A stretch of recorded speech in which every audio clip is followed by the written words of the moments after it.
All right. Good morning.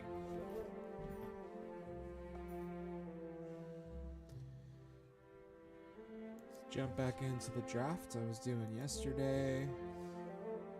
Let's see, currently 1-1. Black, white clerics, life gain.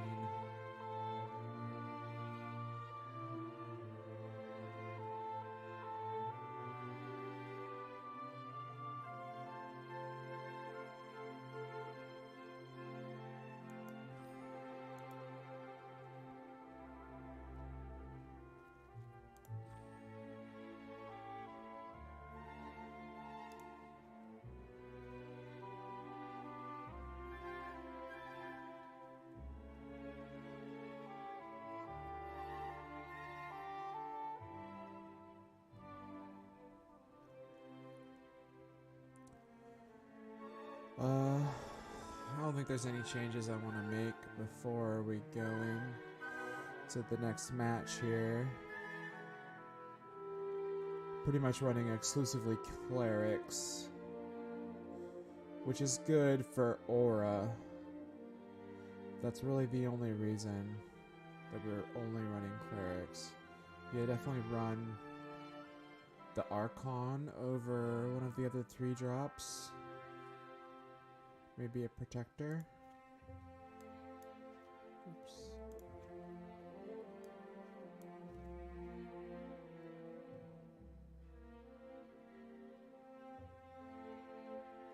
The Lithiform engine is staying in the sideboard, I think. It's a fun card, but I think in best of 1, the decks are, or the games typically end up, like the majority of the time, going a little too fast. This is definitely more a best of 3 card. You can take it out in fast matchups and bring it in grindy matchups, and be pretty happy about being able to do both of those things. But in best of 1, it's just going to be so bad in so many matchups.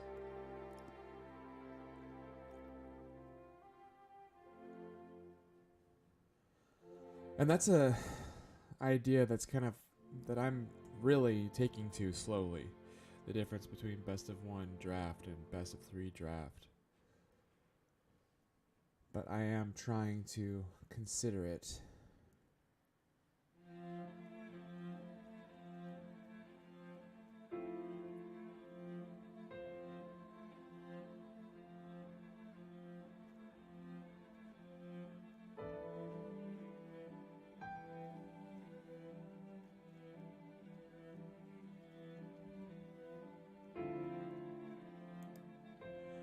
Okay, let's get on into the games. See if my brain can wake up in time for the first match.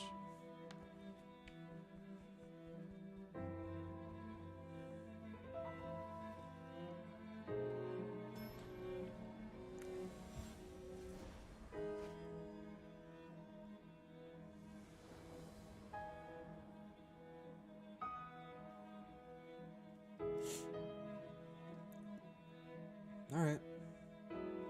This hand looks okay. Nothing too exciting here. 2-drop and a 3-drop. Removal spell plus interaction.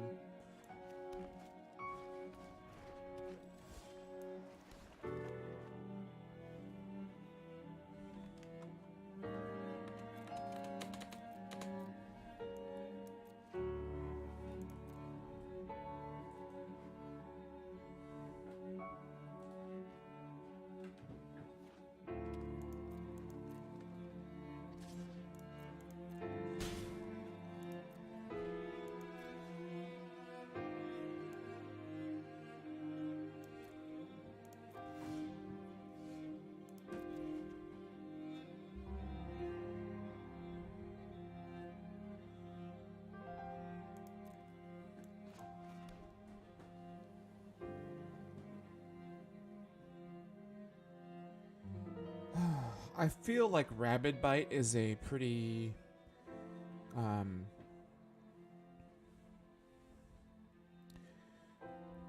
pretty like real card that my opponent can have, so I think I'm just going to play a Blood Priest. And if they would like to kill my priest, then I'm just fine with that. If they offer me the trade, I'll take that. And if they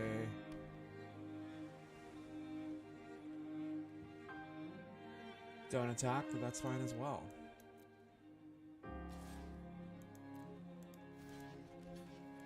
I'll happily block here.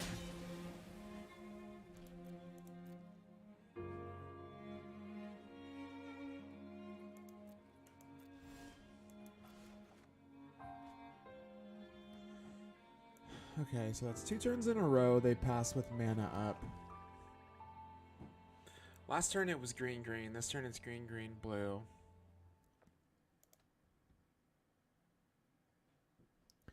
I think I'm just going to play the Gloom Hunter. We can keep up Rebirth. It also plays around the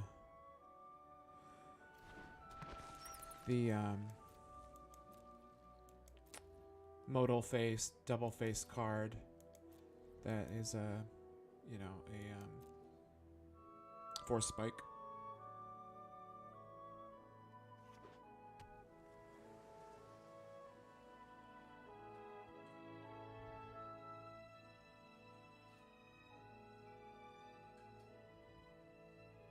Hi Loki, welcome back.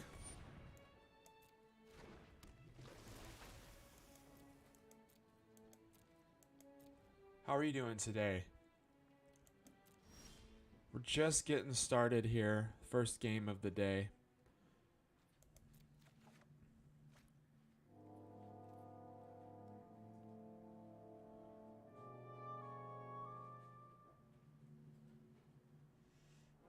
Well, even though we can make our creature indestructible.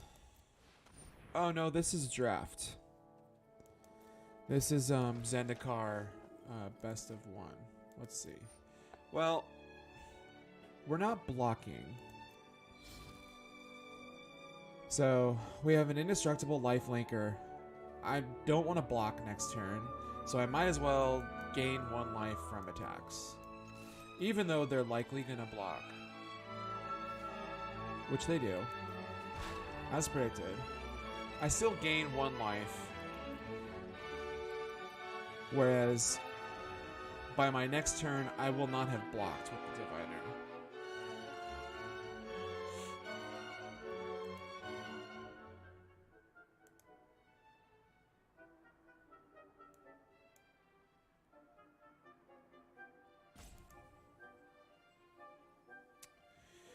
Yeah, this is the, I drafted this deck yesterday at the end of my stream yesterday, and I played out 2 games. The first game, our opponent got stuck on lands, and then in the next game, we got flooded. So we're 1-1.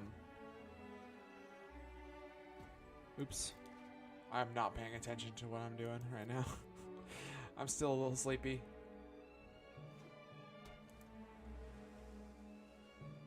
I was like stopped at my opponent's upkeep there for like a solid minute.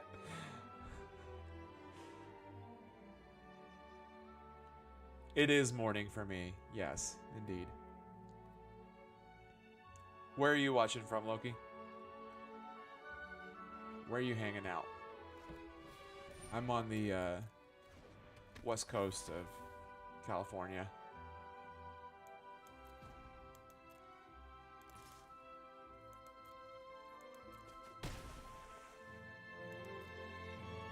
Russia. Nice.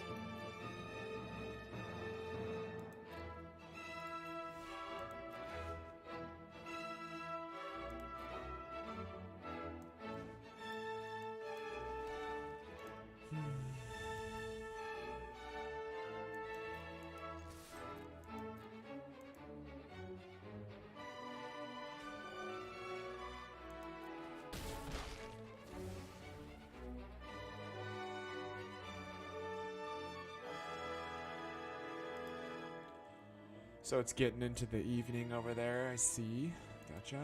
Okay, so I do want to kill this Diviner, but I feel like they likely have... A card for them to have is Shell Shield. So I'm going to play around that, and I'm just going to play out my creature.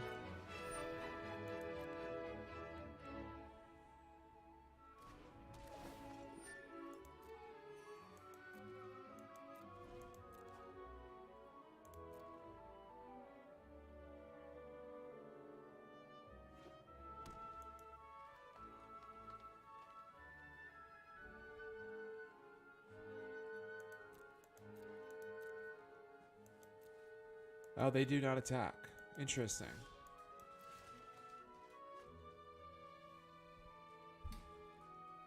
Yeah, exactly. That's the idea, Loki.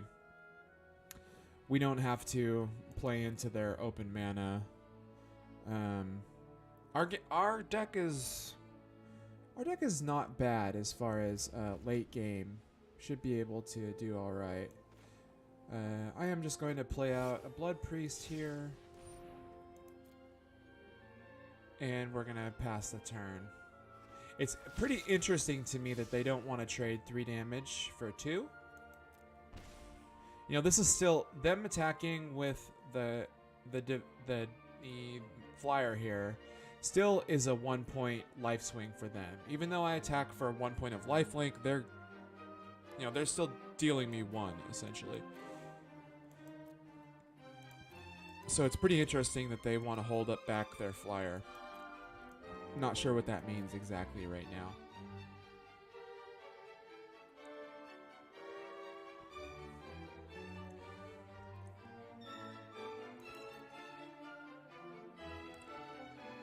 Maybe they're just playing around me having interaction.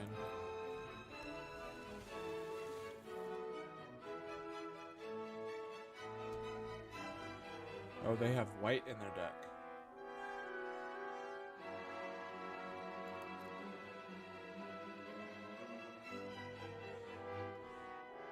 That's true. That's true. So I would have an attack with the cleric. So it's pretty even.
Okay, so I was correct to play around the force spike earlier. That's good to know.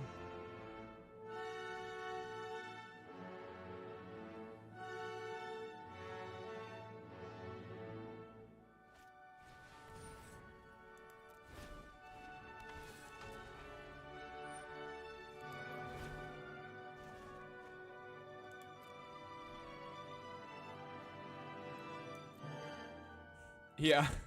Yeah, for some reason I was in a classical mood this morning.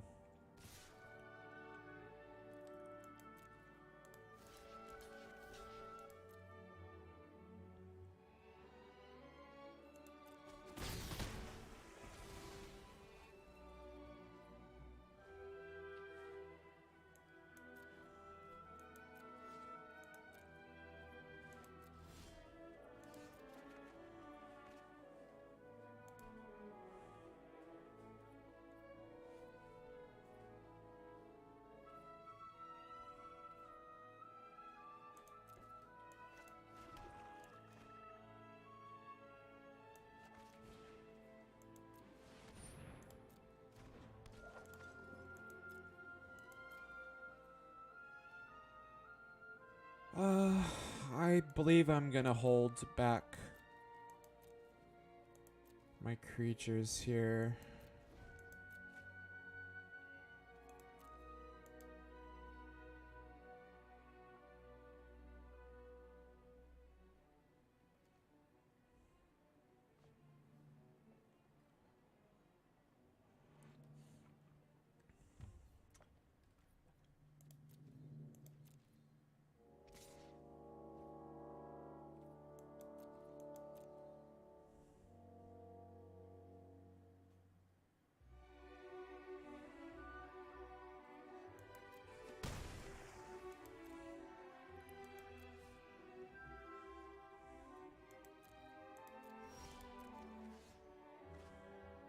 Okay, there's a creature I don't mind trading for the wizard. Nice.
Now, here's a question. Do I want to use the Deadly Alliance this turn?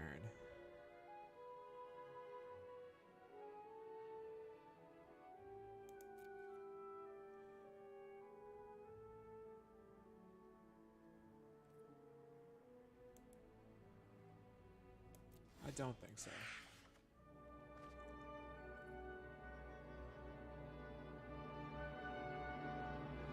Yeah, I'm not sure either.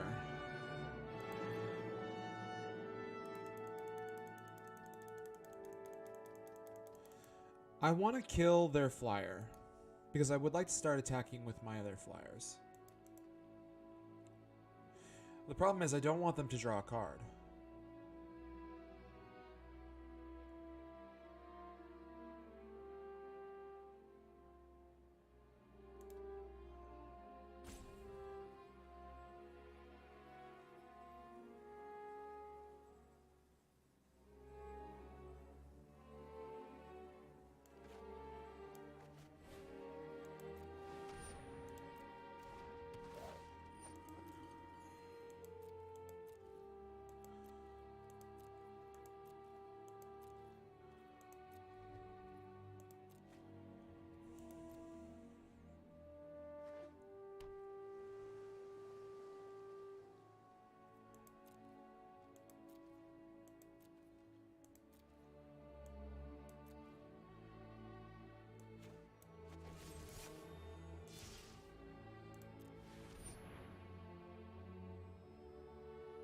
Oh, nice. What format were you playing today, Loki?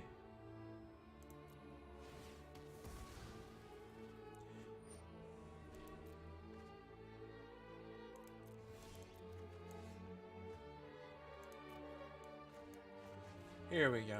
This is what we were looking for.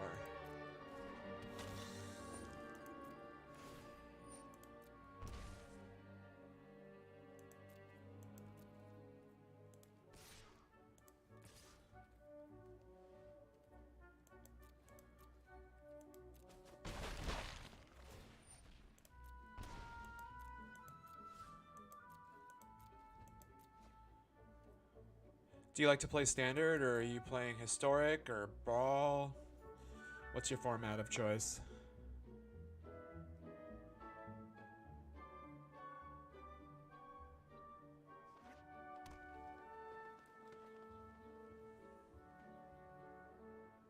Just play whatever you feel like. I'm kind of the same way. I prefer limited mostly. Standard, yeah. Standard is definitely the best way to get started on Arena, I think. Did you play Magic before November, or was Arena your introduction to Magic?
Oh yeah, Duels of the Planeswalkers. I played that game a lot as well.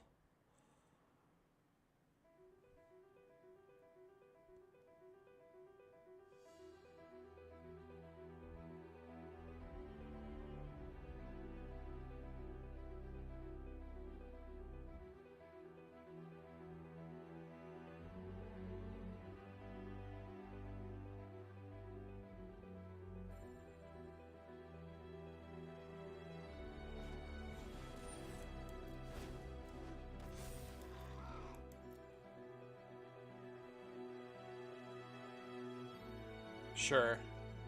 I mean, the game has changed time and time again.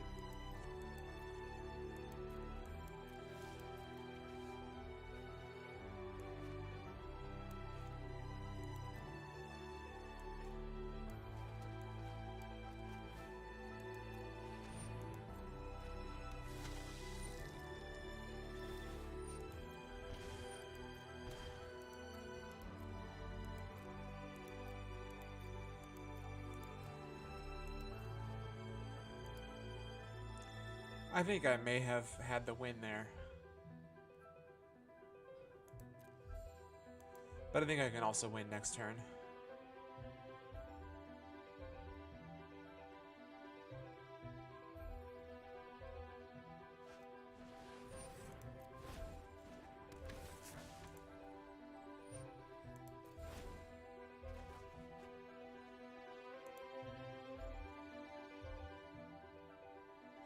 Every creature I have in hand is 3 damage.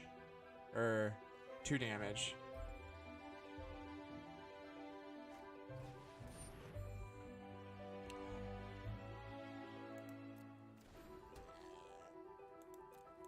So I can literally just attack with like a Blight Priest, cast Malika Rebirth. It'll return to return to the battlefield, trigger the Celebrant, and then cast the Archon.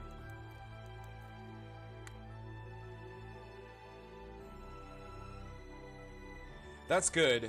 It's good to take that approach to Arena. Don't rush into it too much.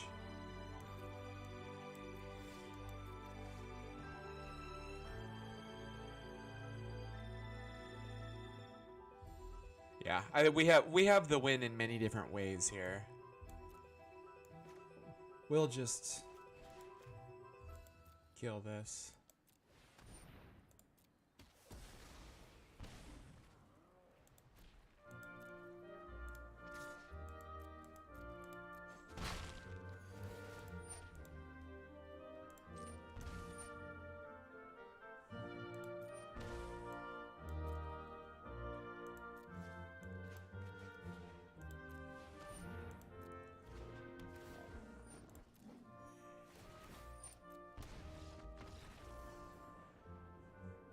Exactly, Loki.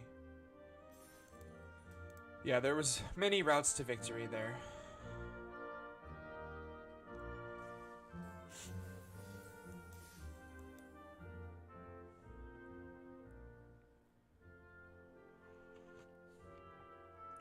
Yeah, I've been enjoying this radio station. This is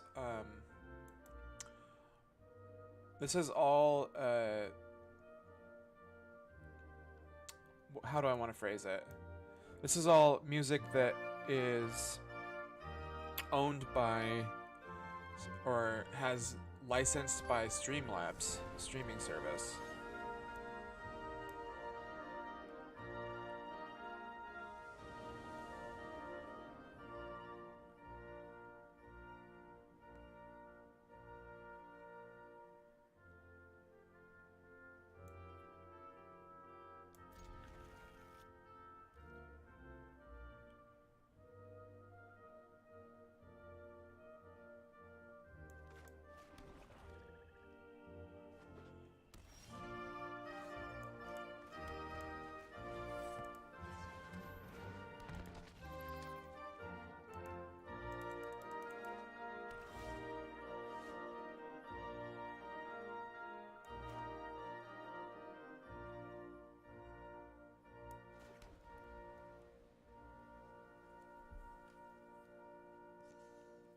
Hmm.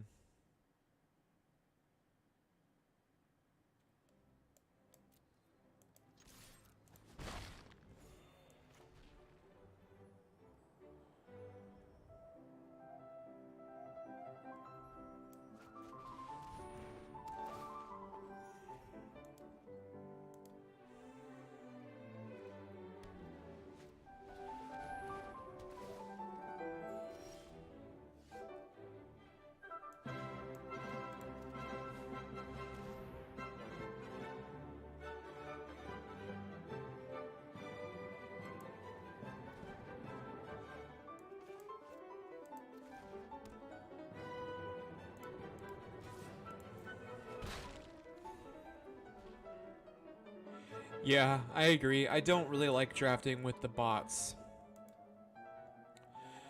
But drafting with you know, humans can be frustrating as well.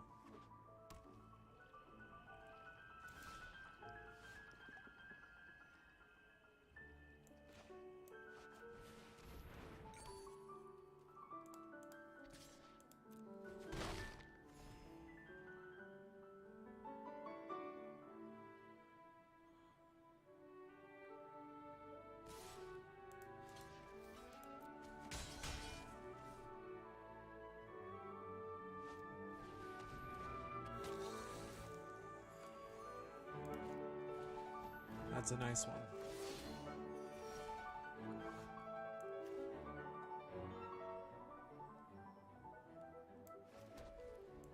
We'll definitely kill that.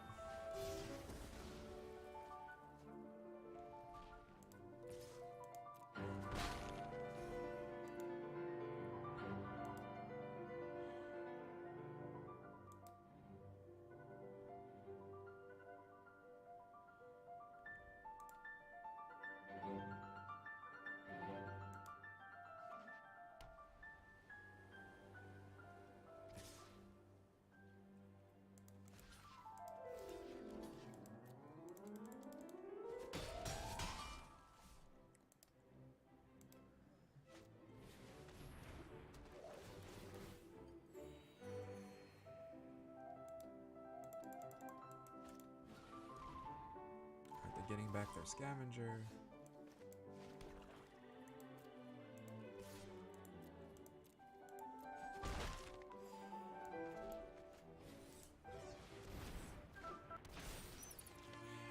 No, I have not been streaming long, Loki. Really only since like summertime-ish, and very infrequently. Maybe once or twice a week at most. And I've missed a lot of weeks.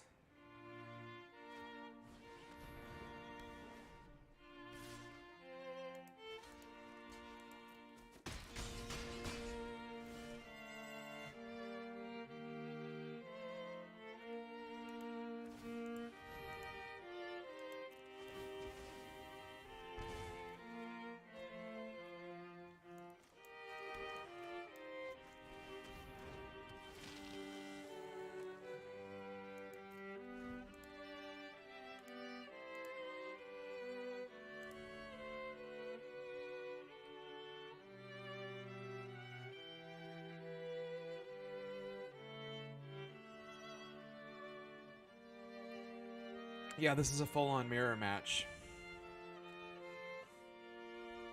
Black-white clerics with Nighthawk Scavenger.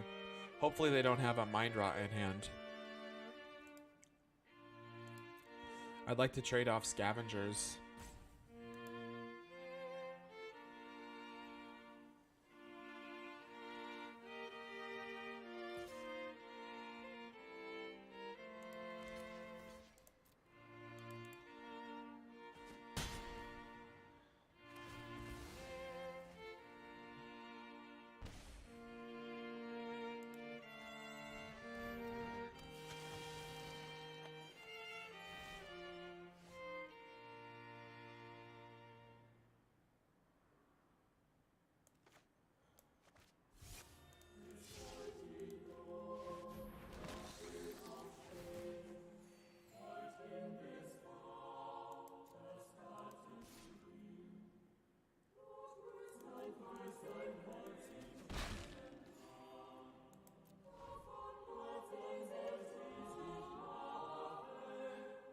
A Johnny against Liliana? Oh yeah. Yeah, I'm definitely a Liliana fanboy.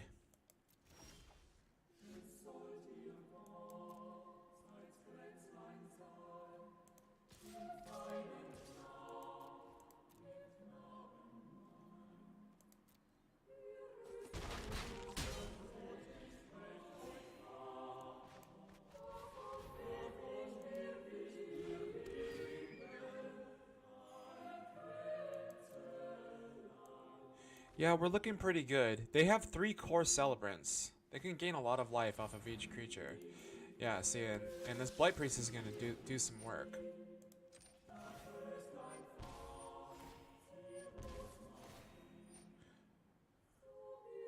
Yeah, I think Thwart the Grave is very good as well. It's a very I think it may have been my first pick in this draft.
All right, we're looking good.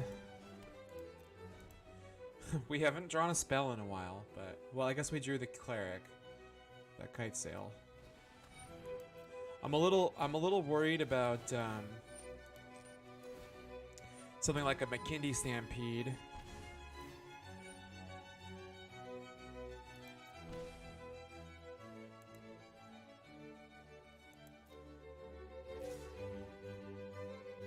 Yeah, so now he has +1/+1 for his whole team, so 2, 4, 6, 8, 10, 11, 16, 17, 18 damage. He's doing a lot of damage here.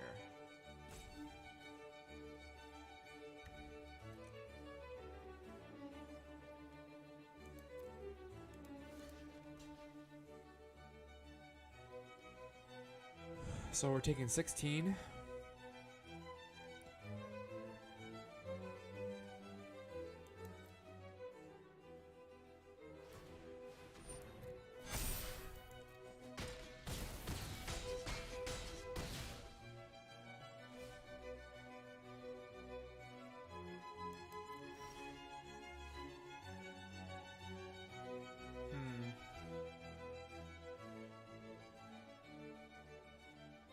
One, 2, 3, 8, 9, 10, 11.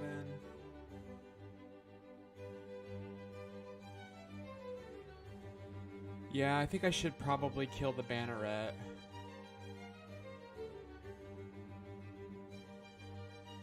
One, 2, 3, 4, 5, 6, 7, 8, 9.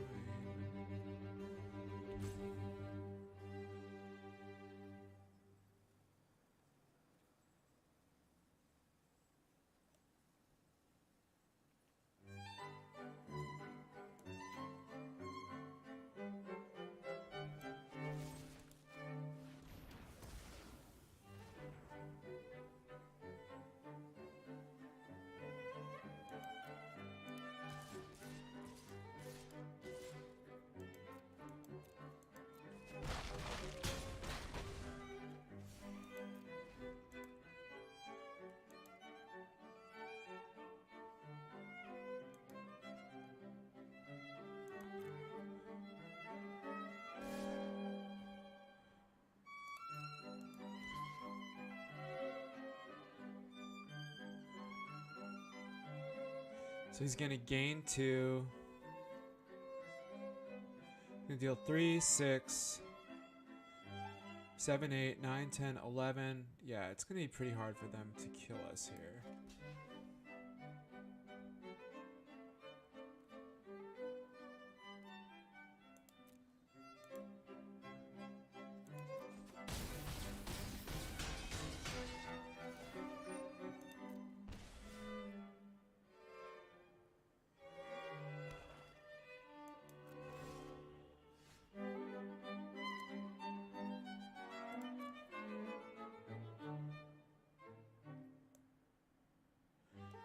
Blood Beckoning and Archon of Emeria.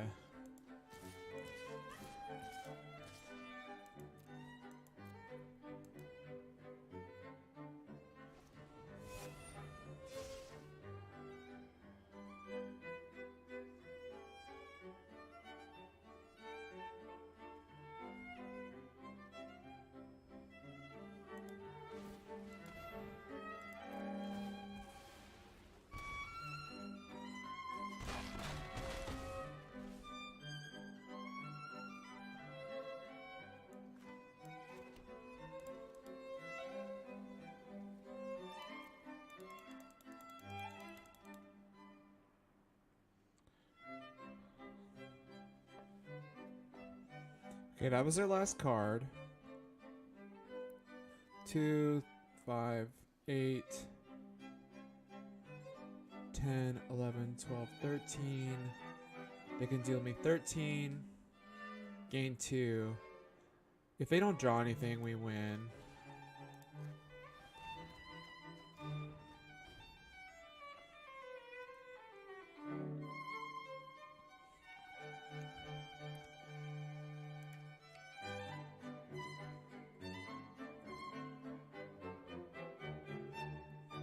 Also, the Archon makes it pretty hard for them to win.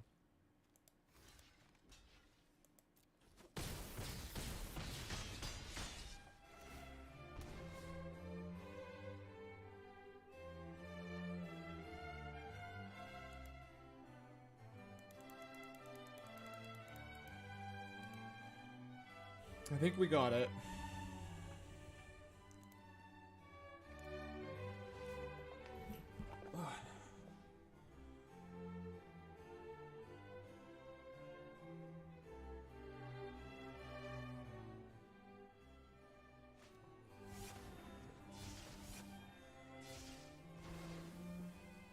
Yeah, that's a good game.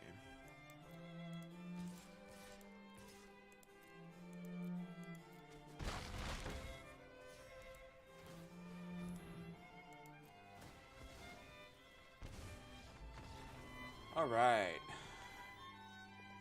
Oh, I couldn't cast. So I'll show you. I couldn't cast it because of this card. Where did it go?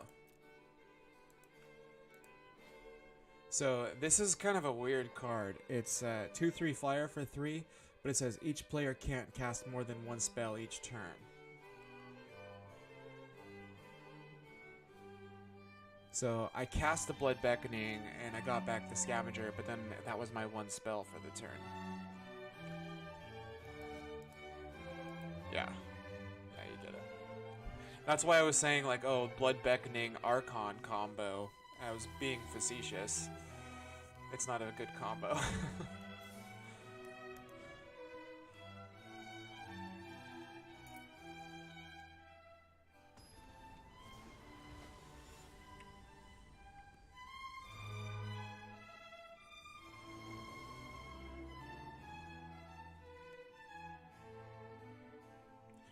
Okay, so we have 2 lands here. 5 black spells, 1 white spell. The black spells are all very good. I think that we keep this. It's a little greedy. We have 8 planes in the deck, plus 2 double face cards that are also white sources.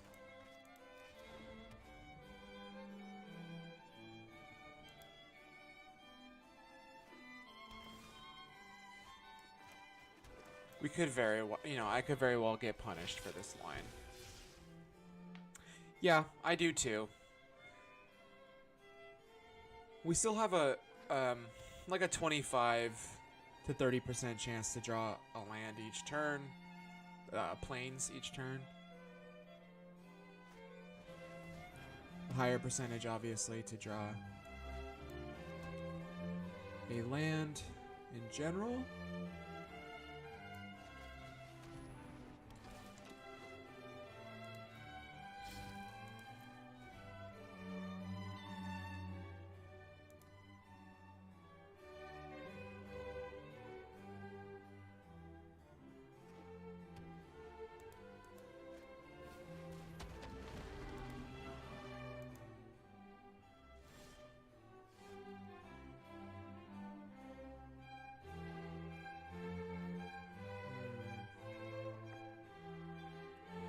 Well, I think I want to kill that gecko.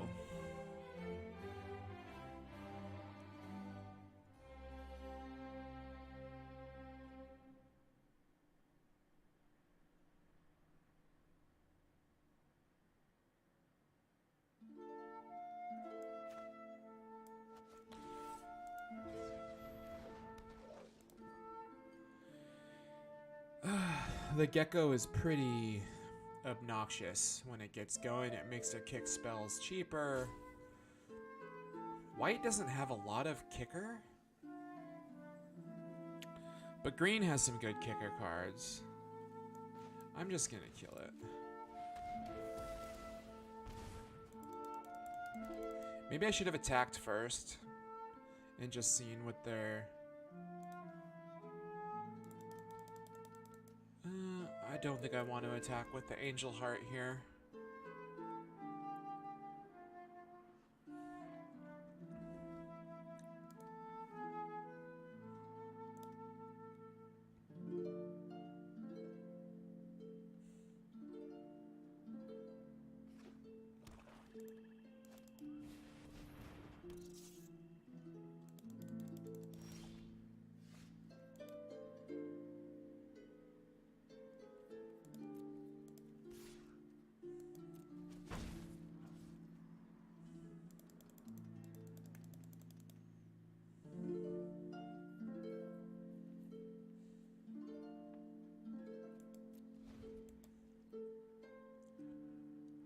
The Canyon Jerboa is a little scary, but I'm not 100% afraid of it yet. I'd much rather save this for something more impressive, like a...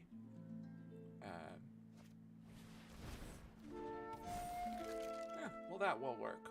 That'll work. Maybe if I draw a land, I just Deadly Alliance the skeleton. I'm pretty happy to trade off both my creatures for both their creatures.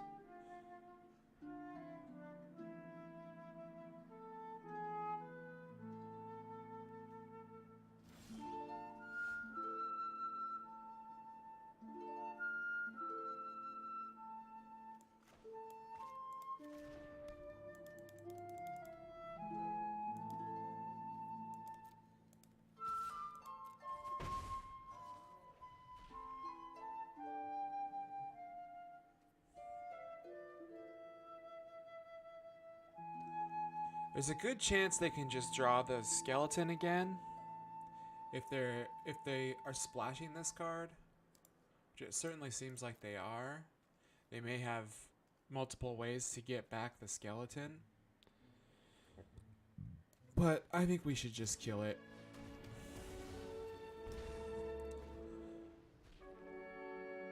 I love that Feed the Swarm can do good things like kill Felidar retreats and like kill Oblivion Rings and the like, but if you see an opportunity to just use it to kill a 2-drop creature that's also a 5/5, I think that that's just fine. Yeah, I agree, Loki. I think that was the tiebreaker for me.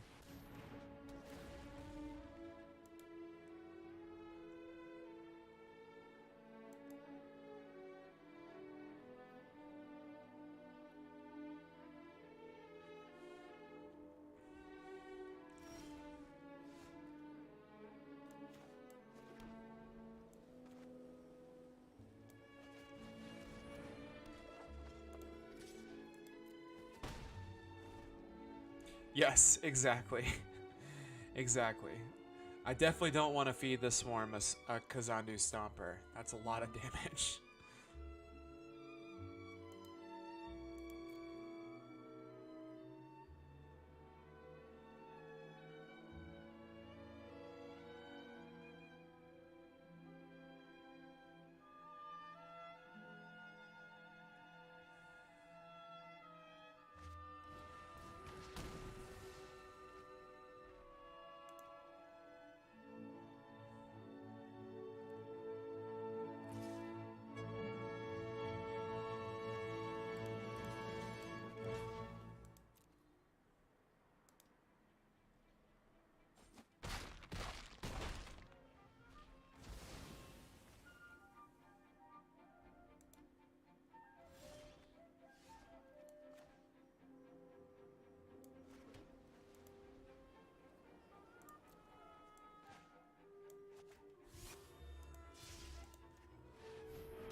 Yeah, Kitesail Cleric's done a little bit of damage.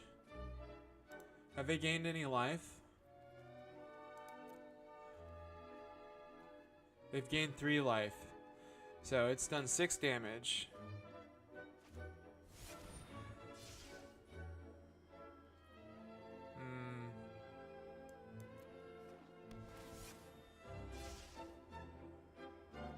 So many Oblivion Rings.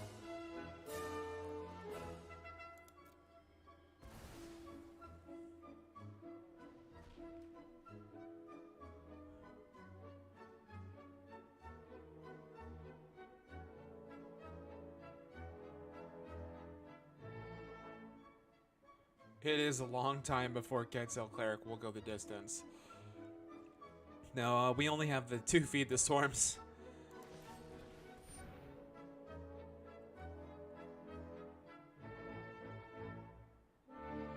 Damage equal to the number of creatures you control.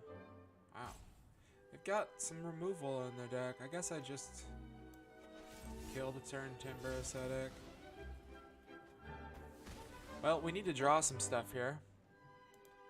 We don't have any more feats. I don't have a disenchant.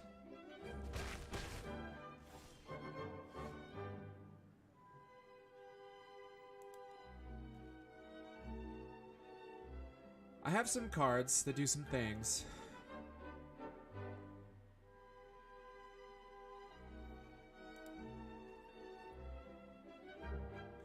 I agree.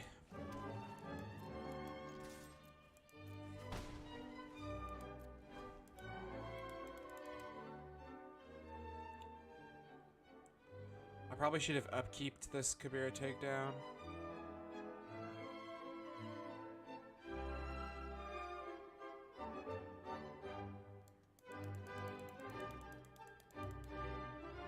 I probably should have cast this at the beginning of their turn. Kill the Lynx before they drew a card.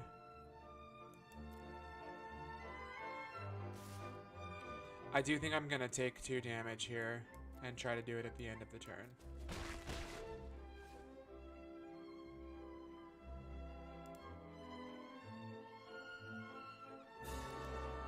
Maybe taking that extra 2 damage is bad.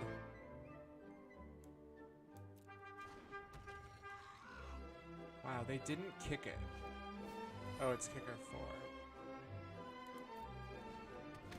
I see, they're gonna put a +1/+1 counter on it. Things are not looking good here.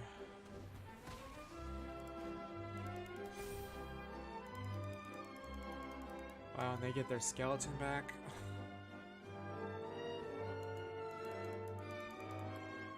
I think we just...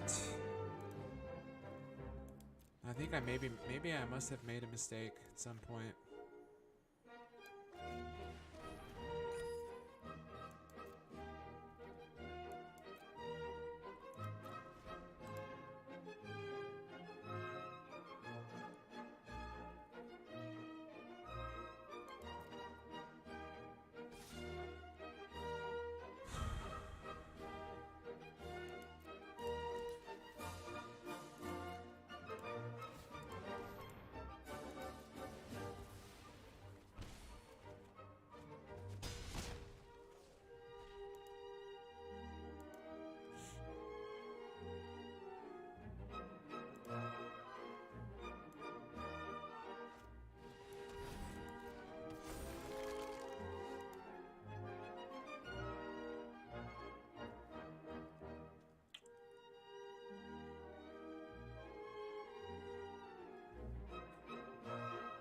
I don't think there's any card that necessarily gets us back into it, but I'll keep trying to survive.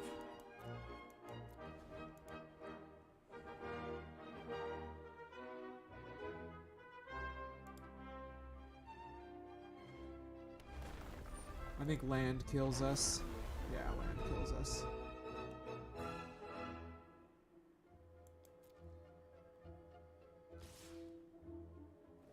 I think it is the end as well.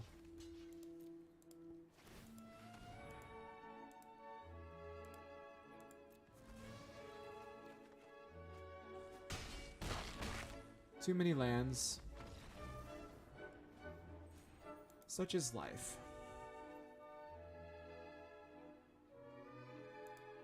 Okay. That's loss number 2. We've still got more games to play. 3 and 2 so far. This is the deck. Notable cards in the sideboard are another Blood Beckoning, Blood Price, 2 Subtle Strikes, 2 Practice Tactics, a Lithiform Engine, another Cleric,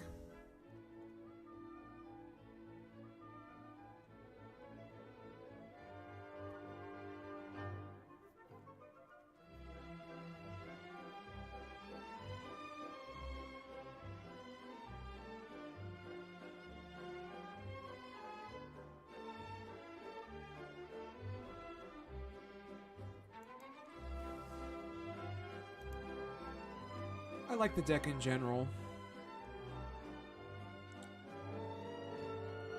Our removal definitely lined up in interesting ways that game. And I think that was the issue. Their removal lined up better with than our removal did.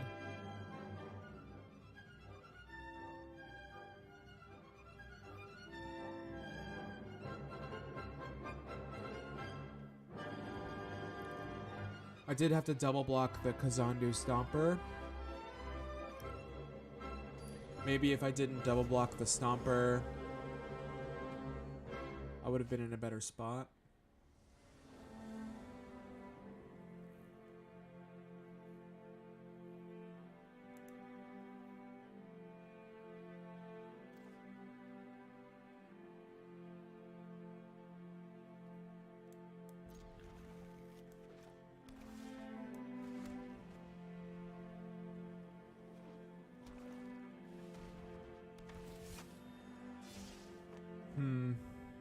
They get 1 card. Do I just give them a land here? Is that greedy?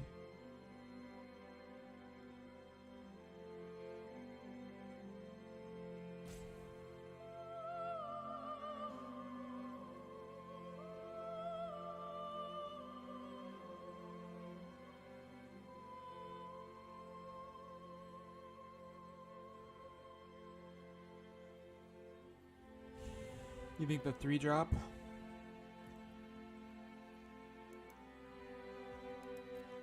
I think the 3-drop.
Looks like they have a Blood Beckoning. Man, that's so bad for me.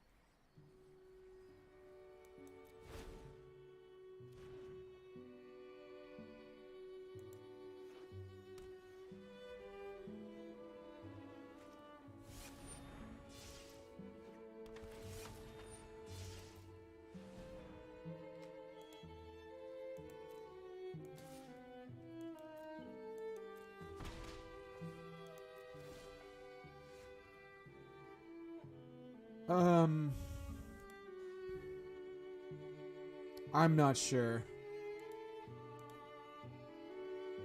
I'm not sure about the decisions.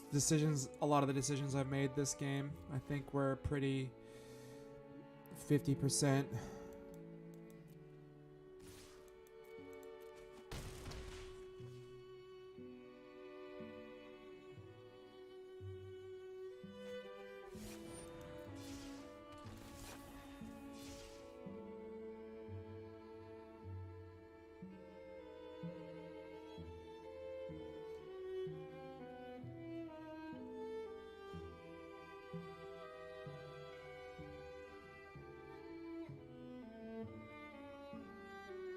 They have to target, but they...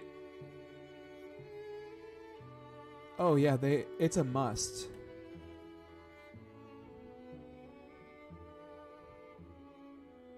I thought it was a may. I guess it's a must.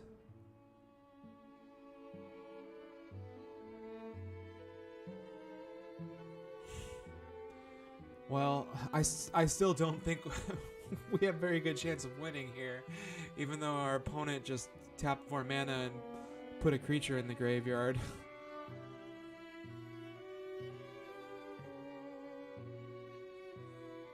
I guess they upgraded their 1/2 to a 2/2.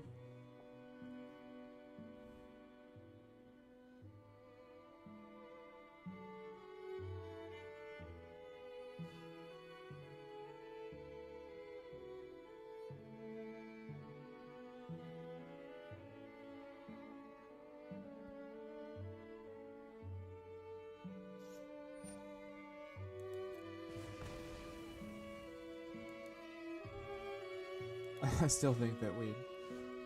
Oh my gosh.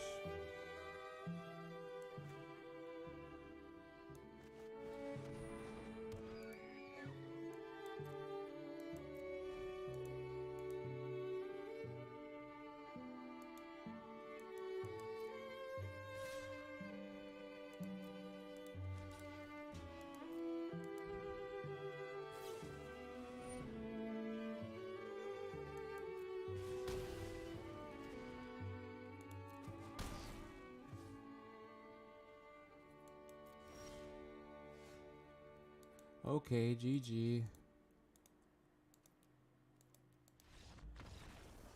Oh, too bad. Yeah, I'm not sure. There was some weird decisions there in that game.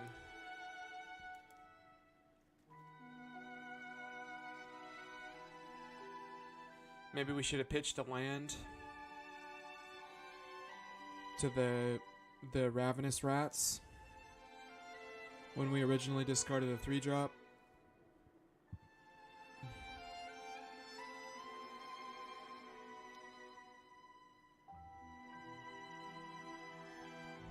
I mean, that's a little bit results-oriented thinking, but...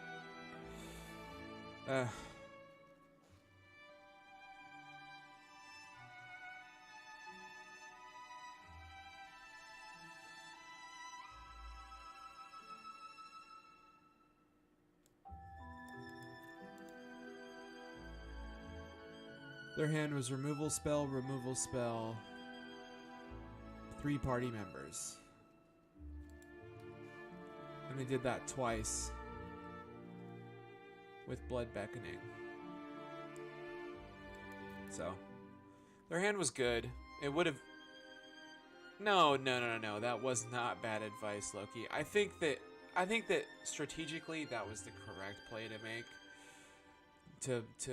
To discard the 3-drop based on the context of our hand, and assuming that we're going to draw a mix of lands and spells throughout the game instead of mostly lands, which is what we ended up drawing.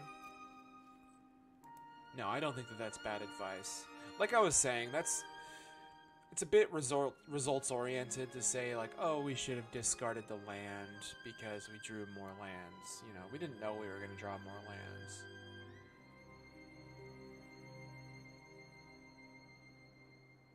No, I'll be doing another draft. But I didn't know there was Arena Cube. This is interesting.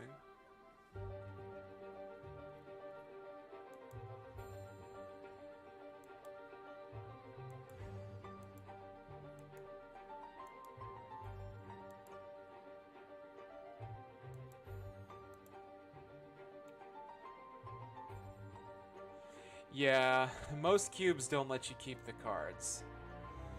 That's not uncommon.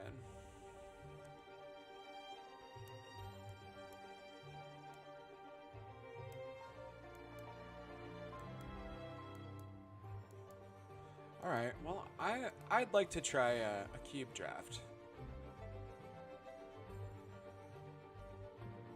Oh, and we've got, it only costs 4,000 to join. 4,000 gold. Very nice. We'll use gold. You weren't familiar with Cube up until this point? Well, Cube is pretty cool. It's been around for a long time, and there's lots of different kinds of cubes.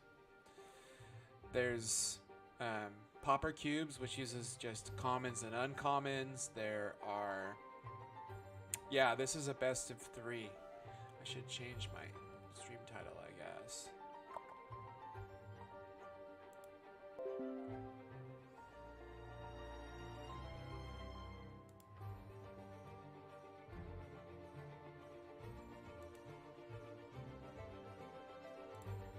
How do I do that?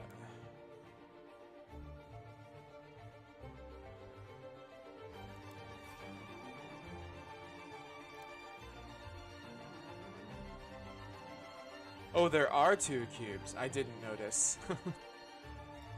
Okay, well, as for most cubes, there's a lot of good cards in this pack. Ugin the Spirit Dragon is kind of the bomb of all bombs. Experimental Frenzy and Torbrand are very good red cards. I like them a lot. Hostage Taker and Atris are both very good black-blue cards. We're just going to take the Ugin.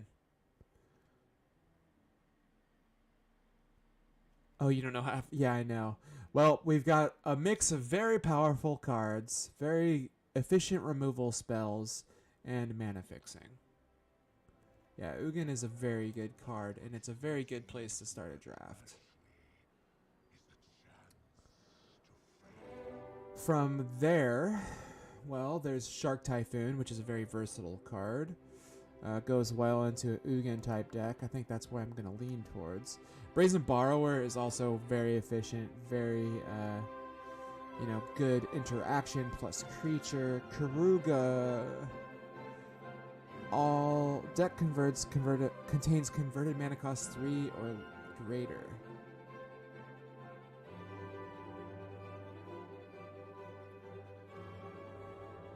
Removal spell. I kind of like taking the Brazen Borrower or the Shark Typhoon here. I think I'm just going to take the Shark.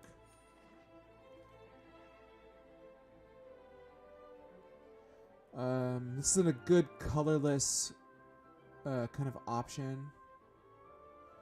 Growth Spiral is interesting. We're already blue, or, we already kind of want to be blue, and we want to ramp. Growth Spiral is blue-green ramp.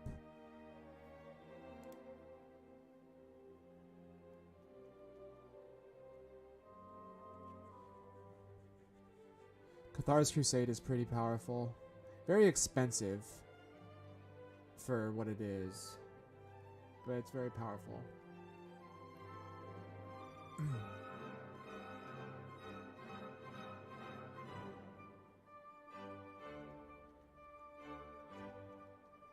Dragon Master Outcast is a good one.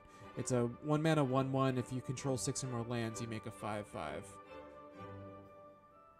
A dragon. Call of the Death Dweller is a really fun card. I think we want to just take ramp here.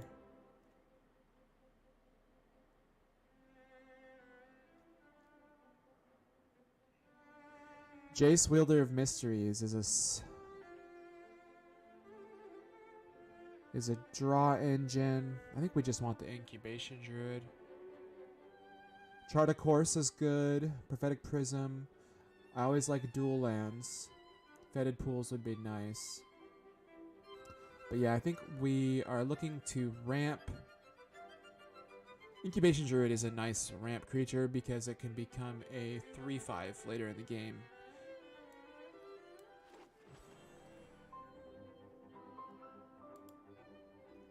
Botanical Sanctum is a nice dual land. Vito is one of my favorite legendary black creatures. I'm a very big fan of the Sanguine Bond effect. Whenever you gain life, your opponents lose life. It's always been something that's been satisfying for me. It's a fun gameplay mechanic. Brain Maggot is a really nice black card. Once again, I think we're just going to take the ramp here, 2-mana ramp. It's... Oh, nice. You like playing Vito also? Yeah. It's pretty close for me between the land and the ramp spell, but I'm going to take the ramp spell.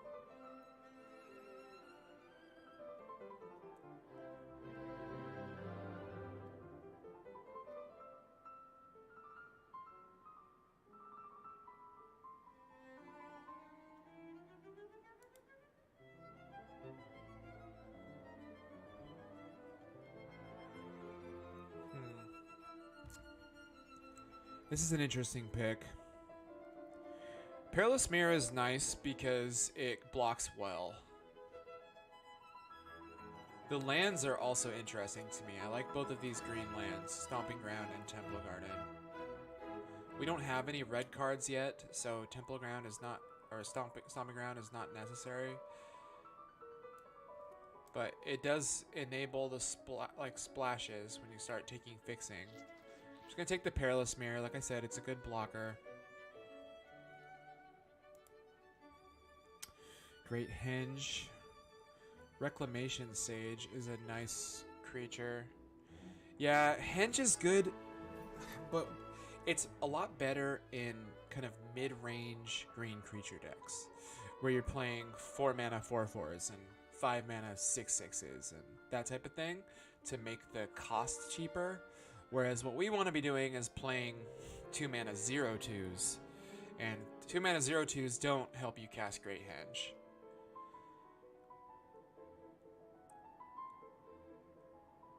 And I think we still want to be ramping. So I'm going to take the Reclamation Sage here, actually.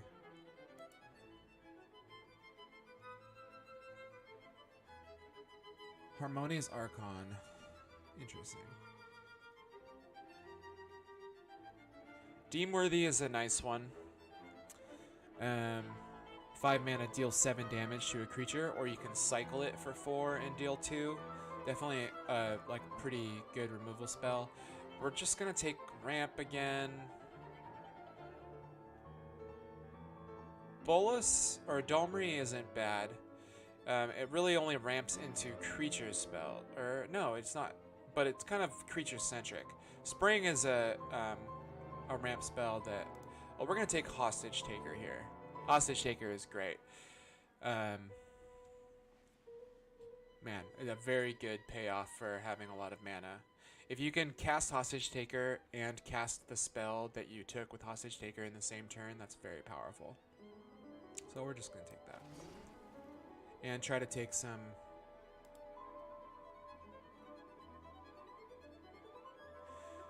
This is curious.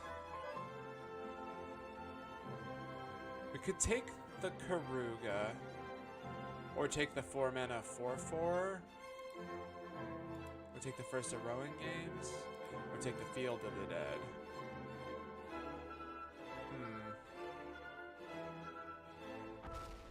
We'll take the Karuga.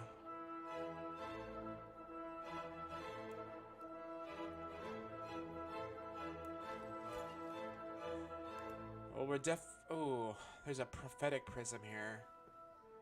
Is that better than Fetid Pools? Maybe.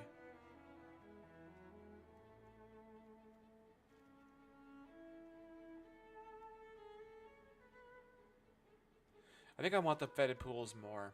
Wow, and the Botanical Sanctum came back on the wheel. That's very nice. We'll take the Stomping Ground as well.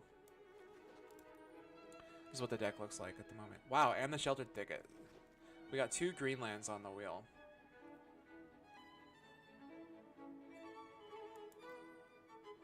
Okay. Scarab God is a very nice top end. Rishkar is technically a ramp spell.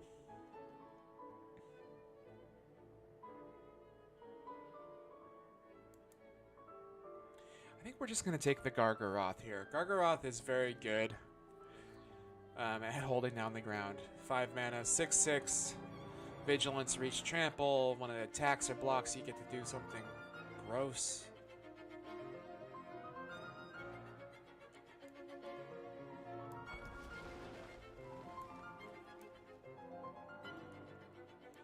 Alright, there's Oracle of Moldiah and Llanowar Elves. We're going to take the Oracle. Oracle is just such a very devastating ramp card. Llanowar Elves is also very good. But we've already got 3... Yeah, Duels of the Planeswalker. That's a good one. Scavenging Ooze is a great sideboard card. Would love to have a Scavenging Ooze. Would also like this Commit to Memory.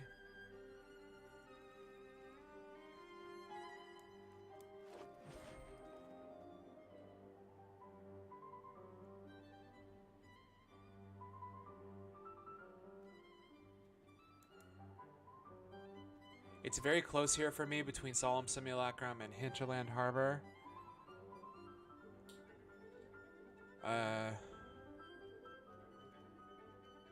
Solemn Simulacrum is just one of like my favorite cards in Cube, though. So I think that I'm gonna take the Solemn Simulacrum.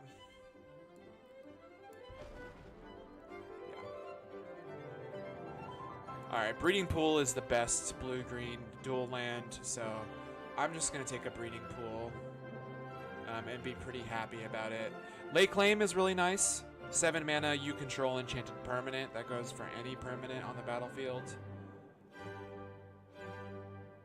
Mazemind Tome is a nice kind of mid-range card that gives you a lot of value, but I'm just going to take the Breeding Pool.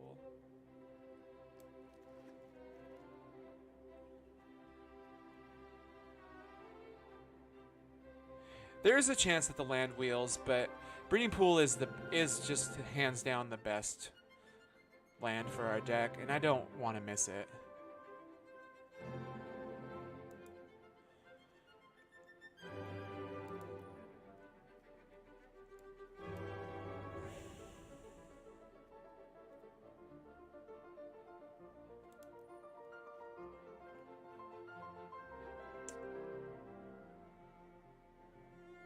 You don't think the Mind Control will wheel? Well, there's a chance. It's 7 mana. Really, only ramp decks can play it. I guess we take a Thragtusk? Maybe the land. Oops. That's okay.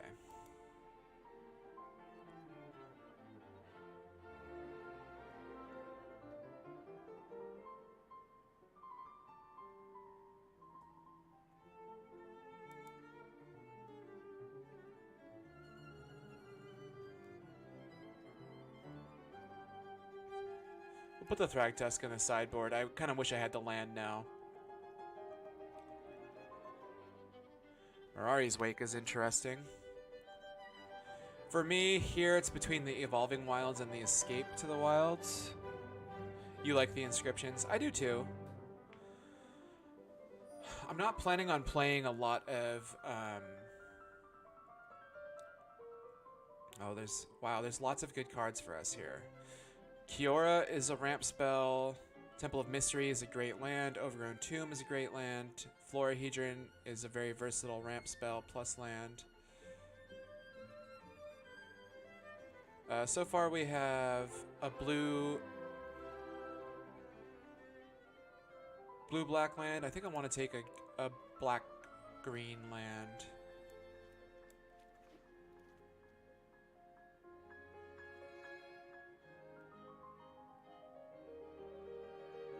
Yeah, I know. Kiora is very good.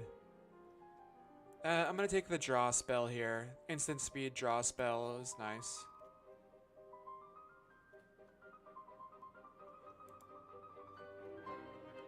Creature you control.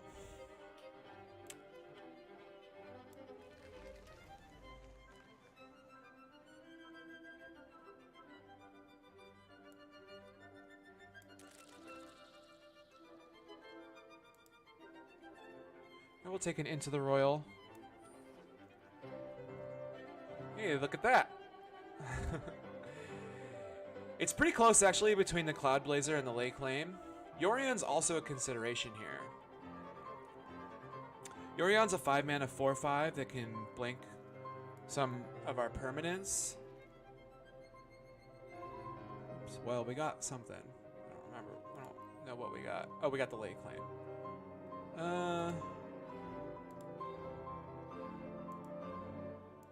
None of these. We're not playing any of these cards.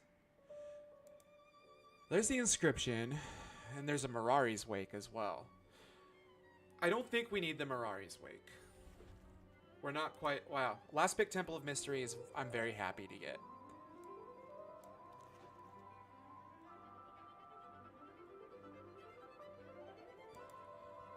Paradise Druid is a great ramp spell. Lotus Field is interesting.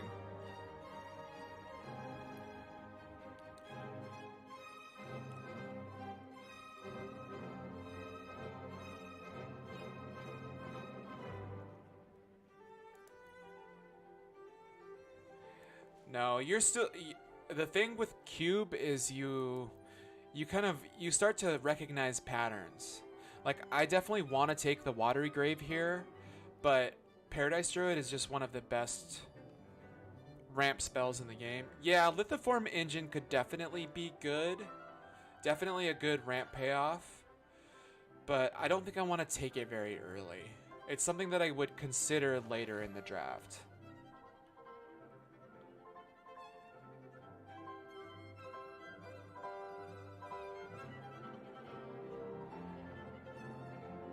Here it's pretty close between Chromatic Lantern and Palladium Mirror. And I think I'm going to take the Chromatic Lantern.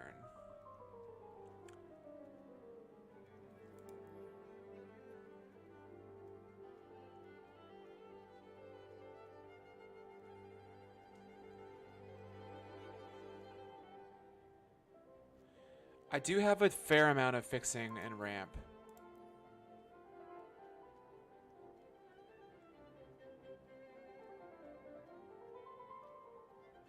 But I do want a little bit more. What I definitely want is more very, very good payoffs.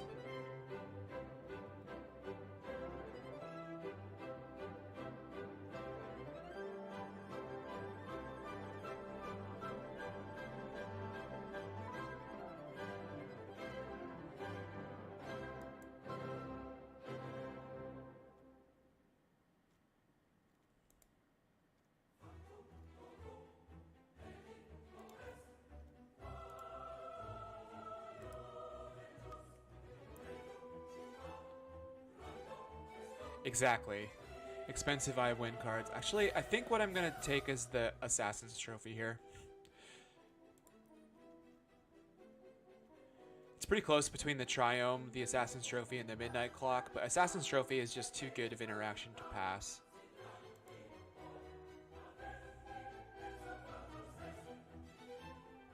Also pretty happy to find the Beanstalk Giant here. This is a ramp spell plus an expensive I Win card. Not necessarily I Win, but it's a giant creature.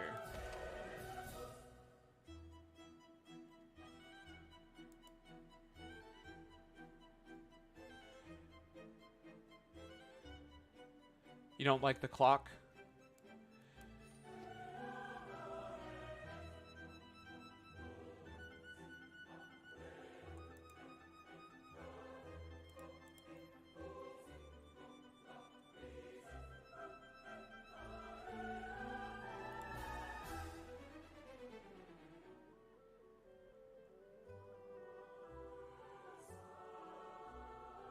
Yeah, the draw 7 is very good. This is an interesting pick. I like Thought Erasure and Thief of Sanity a lot.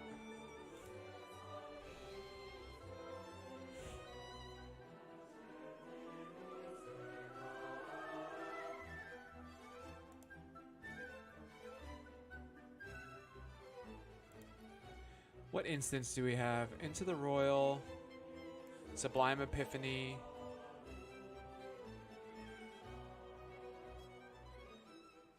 Thirst for Meaning.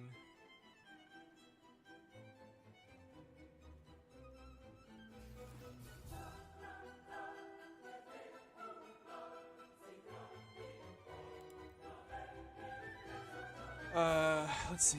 Green, red.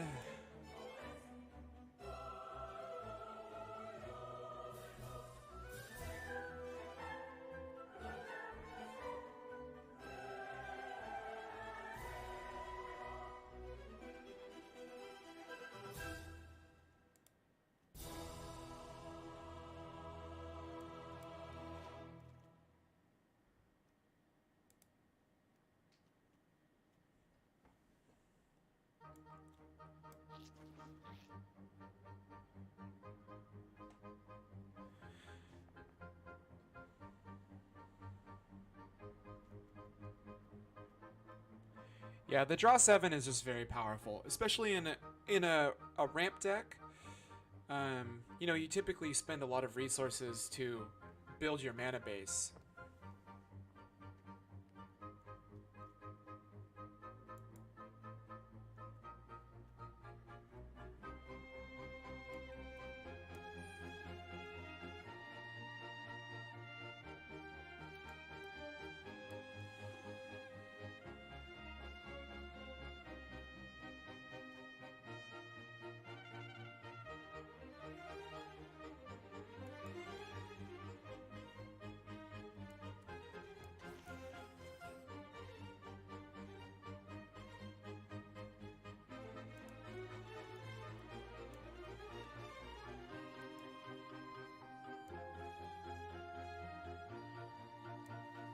We might play the Switching Well card.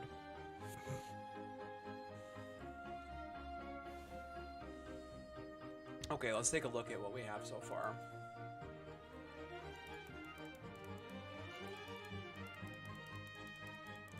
Take all the lands out. I don't think I want to look at the Witching Well first. It is kind of a random group of cards. I definitely agree with that. What we want is ramp, interaction, and payoff. And mixed in with that is a few kind of value cards. So let's take a look at Reclamation Sage can go on the sideboard.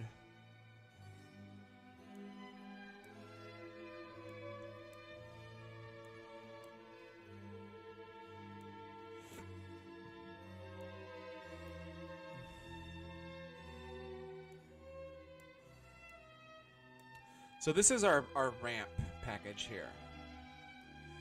These cards. Incubation Druid, Paradise Druid, Wolf Willow, Growth Spiral.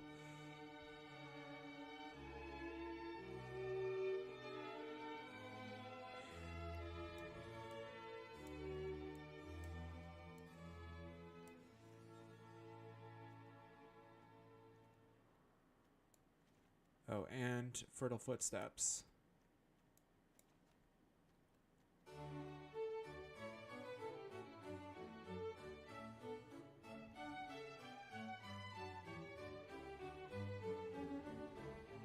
This song's already played.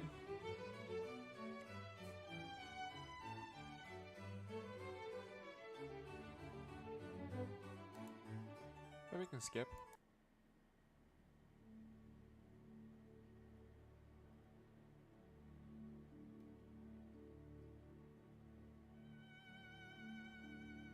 It's surprising to me. There's 21 hours on this classical playlist. Maybe it's maybe somebody else composed, or not composed, but performed it.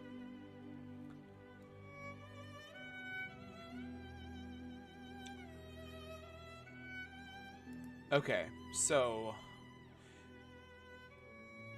we do need to cut a few cards. Not a lot, but because our ramp package is very nice. We want to shave on some interaction. Or maybe even shave on some ramp. I'm not sure. I like the amount of ramp that we have here. It's nice, especially with Ugin in the deck and Lay Claim.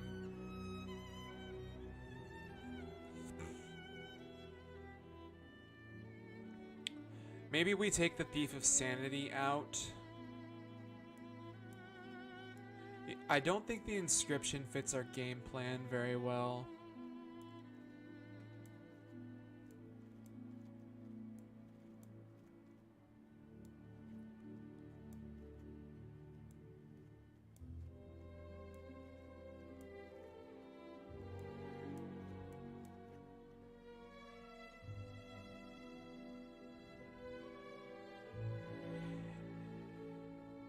It's true that sometimes sometimes you do get flooded when you're playing one of these ramp style decks. But that's why you also want to have things like Escape to the Wilds and Thirst for Meaning and Sublime Epiphany in your deck. You know, those help you draw into more gas. All in all, I think our deck looks pretty nice. I'm pretty happy with it.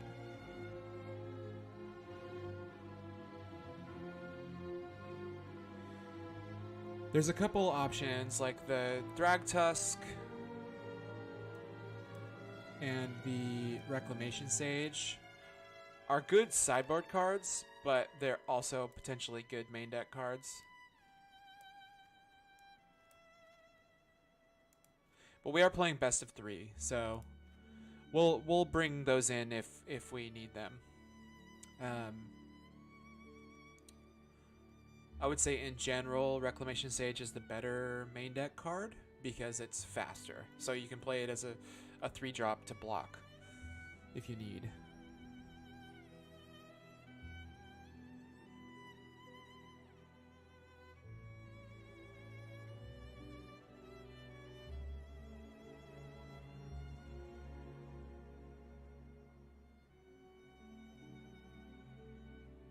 And this is looking pretty good for me.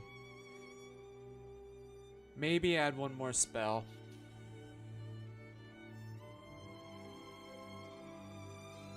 Could just be the Thragtusk, honestly. We have a decent amount of ramp that ramping into Thragtusk is sometimes just good enough. And let's add in the lands.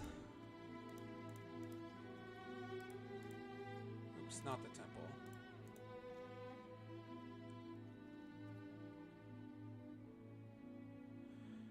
So this is 1, 2, 3, 4, 5 blue sources, and 1, 2, 3, 4, 5, 6, 7 green sources.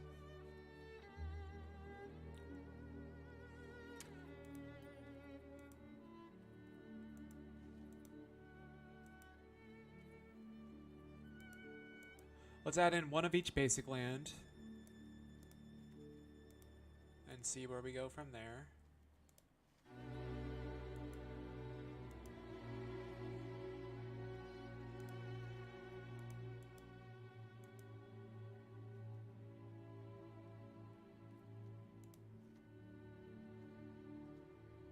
Get our Bob Ross lands in there. Okay, so we've got room for 4 more lands.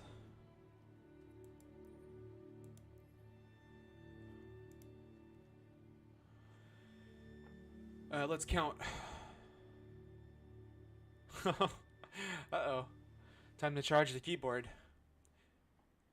Okay, so we have blue sources. 1, 2, 3, 4, 5, 6.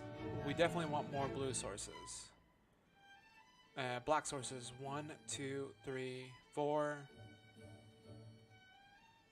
4 black sources is probably enough for our 1 black card. Red sources. 1, 2, 3, 4. Also enough for our 1 red card. So I think we want to add, let's see, we have 1, 2, 3, 4, 5, 6, 7, 8 green sources. We have room for 2 more. So I think we'll add 2 more forests and 2 more islands.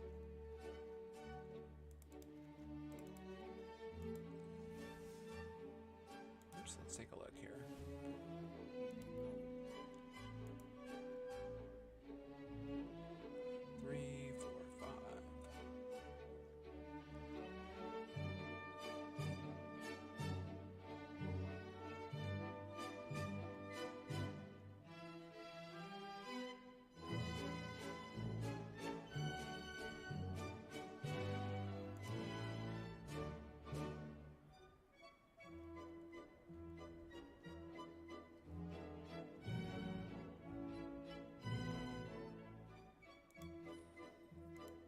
I don't mind playing more land as well because we have things like Oracle of Moldiah and Growth Spiral and Escape to the Wilds to help us play out more lands. So if there was a cut that I wanted to make, I could add 1 more land. I kind of want another island. Oh, there's a Glasspool Mimic though. Okay. Alright, I feel good about that then. Okay, well, let's choose some sleeves here. Guess, I have been liking these sleeves. Pretty nice. We got our Bob Ross lands. Okay, let's get into a game. We don't have a lot of sideboard options, but we've got some stuff.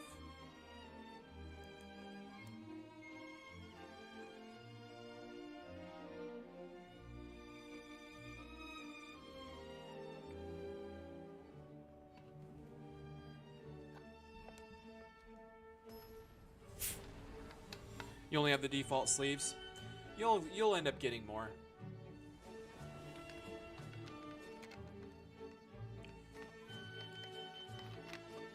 We'll play first.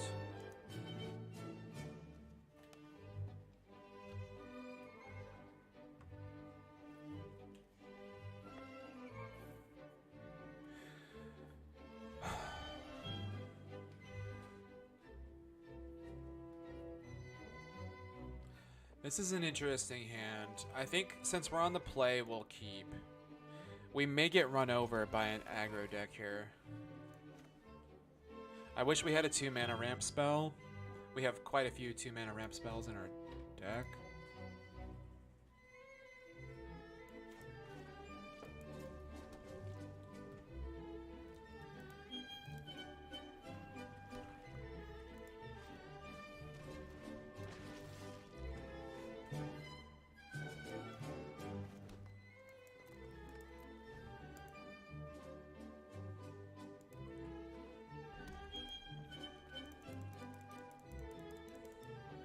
Looks like we are facing aggro.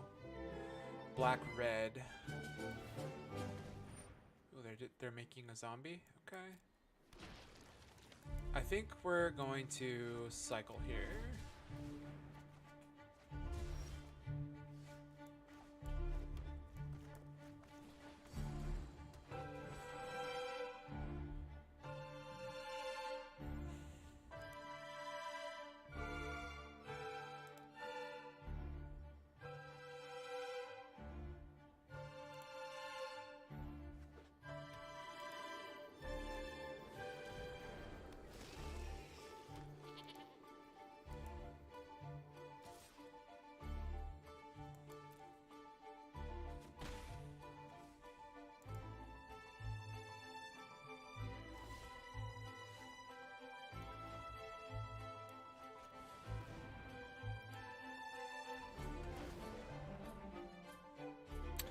Yeah, you can't really look at it that way. You're not actually discarding the card, right? You're turning it into something that you don't have yet. Okay, so let's see what we got here. We've got green, blue. I think that we should get double blue first instead of going for black.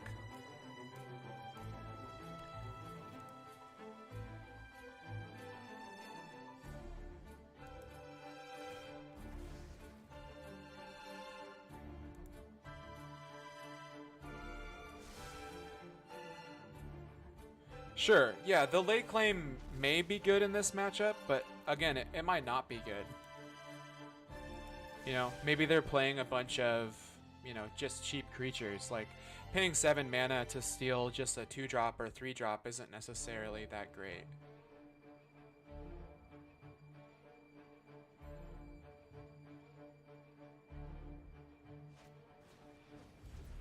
Ooh. That's a bummer.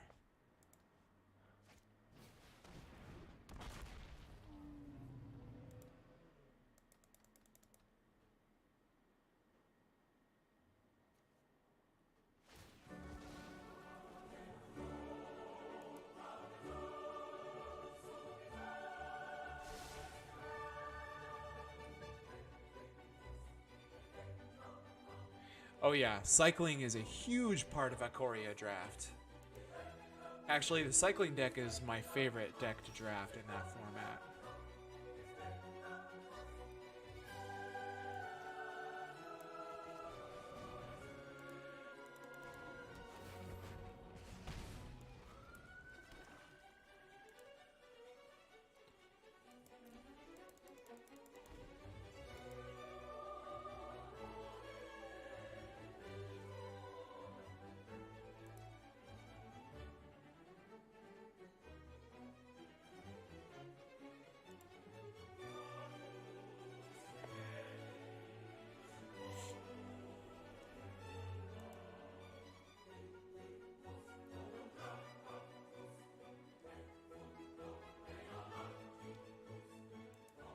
We don't currently have any instants in the graveyard. So, I would definitely want to get an instant into our graveyard before we cast the Torrential Gearhulk. Next turn, we'll have 5 mana at least, so we'll play one of our 5-drops.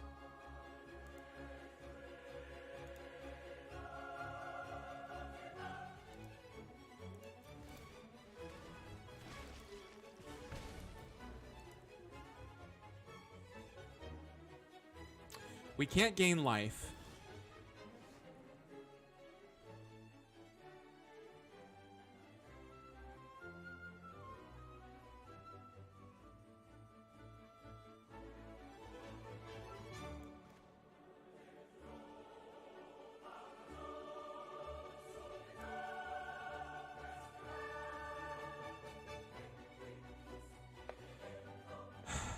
I do think that we want to play this from hand. Okay.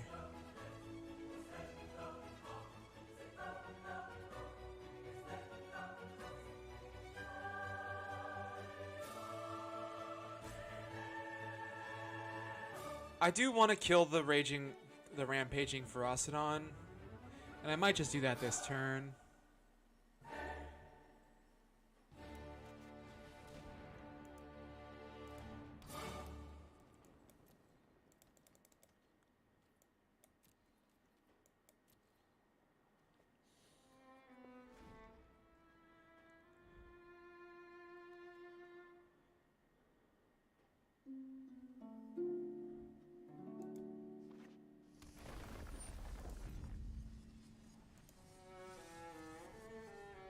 I do want to give him an opportunity to play out a creature and take more damage, though.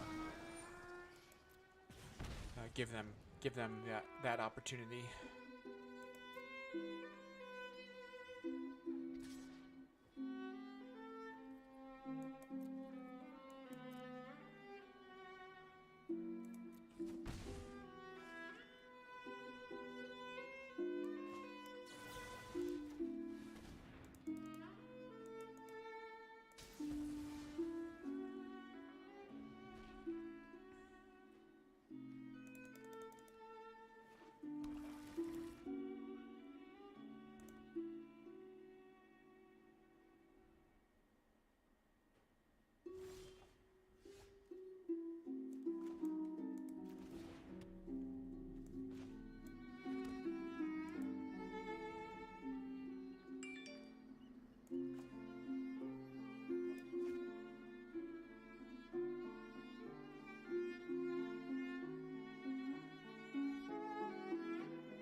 We have 8 mana here.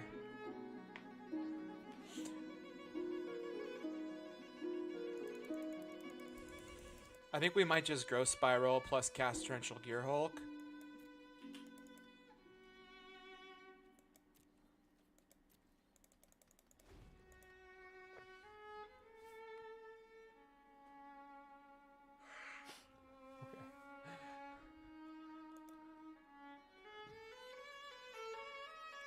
We just want to collect a little value this turn.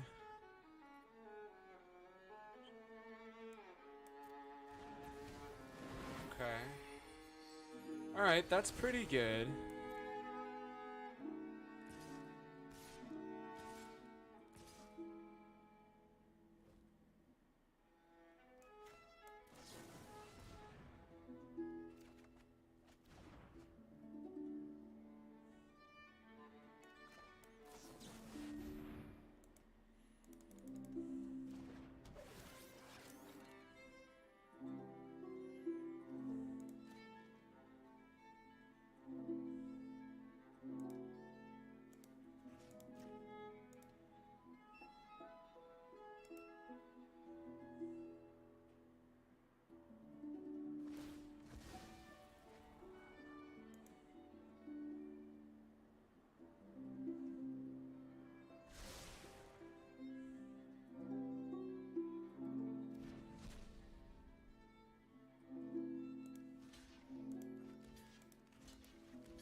That's aggressive.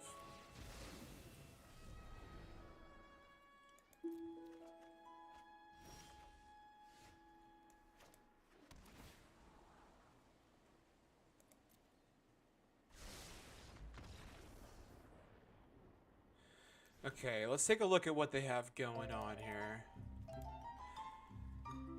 Black, red, sacrifice, plus value.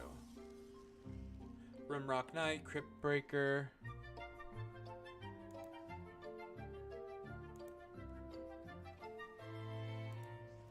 So, did we see any good targets for Reclamation Sage? No. What does the inscription do again?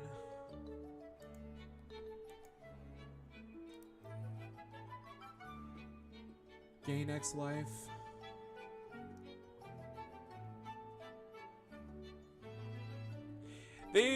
I think they felt like they were getting buried in value a little bit. They were not in that bad of a spot, I agree. Maybe they meant to Rimrock Knight their other creature in order to kill my 5/6?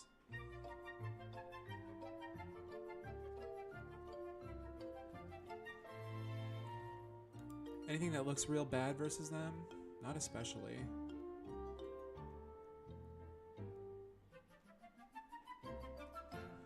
Paradise Druid is going to be nice, hopefully. Yeah, I mean, I think this is a pretty good. Hey, H4. Yeah, I know. We joined a cube draft on a whim, so we drafted this. This is our cube deck. Arena Cube. It's pretty fun so far. We kind of just get to dirtle, which I like to dirtle. I forgot to change the title. See if I can do that right now.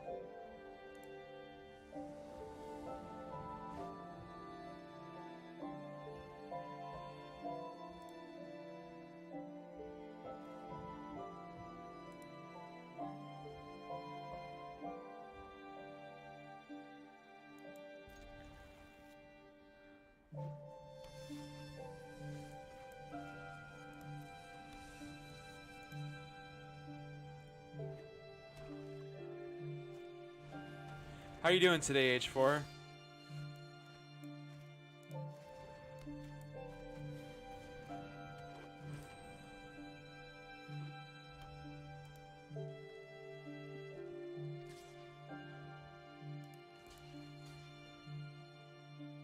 Let's see, they showed us a Rimrock Knight last game.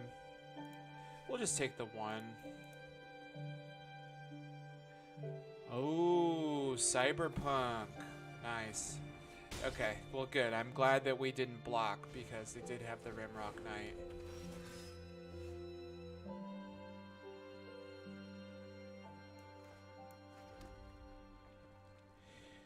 I think that we should play Oracle here.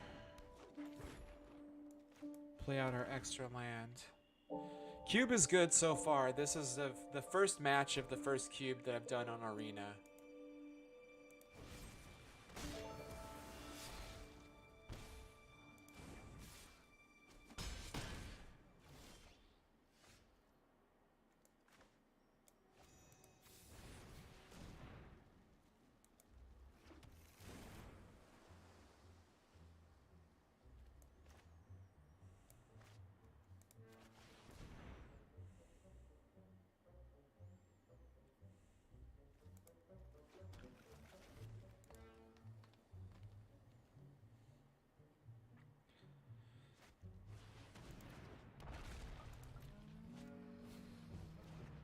Oh boy. Okay, this is looking a little scary.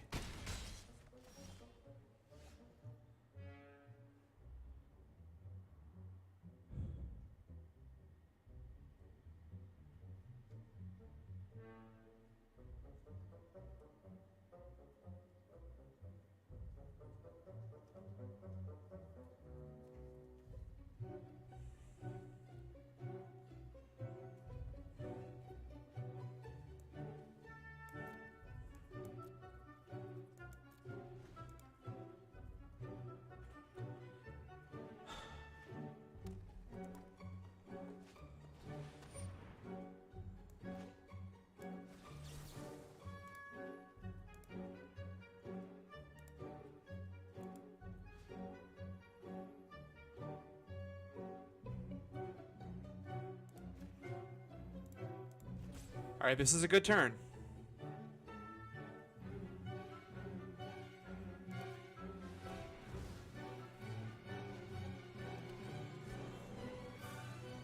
This was a good turn. Happy about this turn.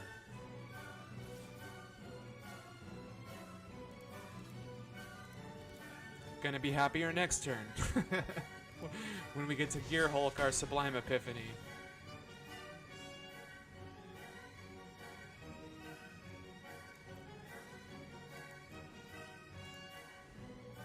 It's gonna be good.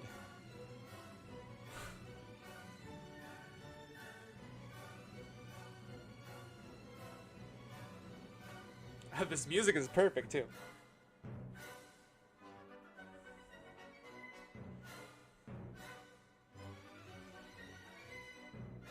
I do have 6 life.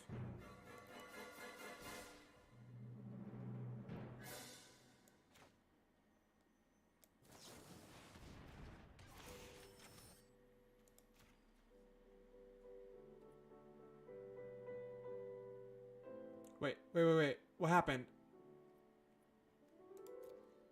Oh no. Oh, I clicked the wrong spell. Oh, that's a bummer. Okay, so hopefully we can come back from this.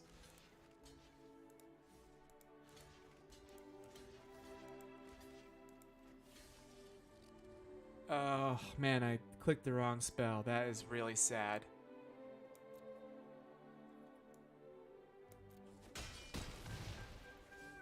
Oh, that's so sad.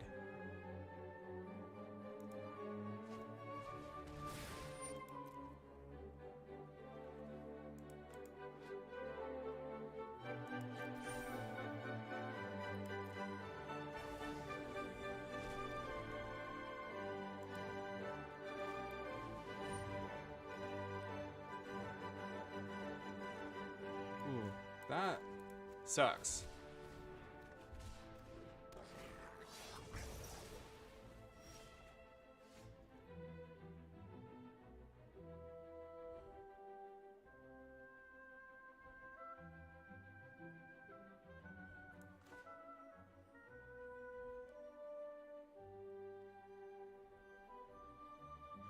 Alright, I'm gonna gain my 5 life right now.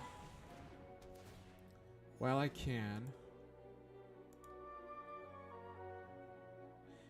And I may end up jumping here. Hi, fought Fuzwin. Yeah, this would be a very strong Zendikar. Very strong Zendikar deck. I think I'm just gonna kill the Soulscar Mage.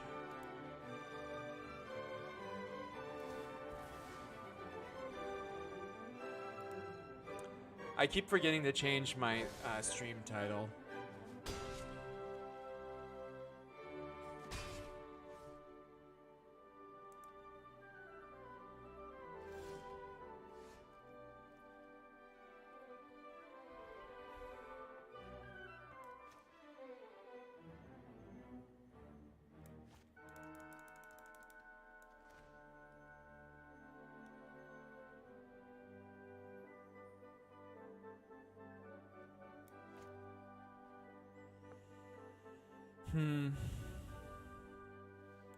This is a tough spot.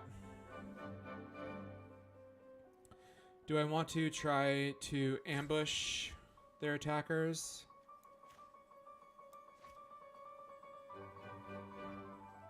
I think so.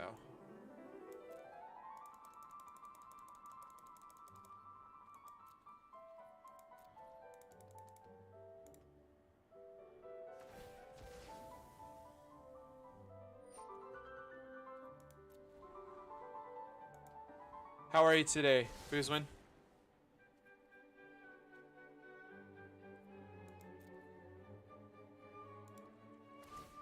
We're doing a little cube draft here.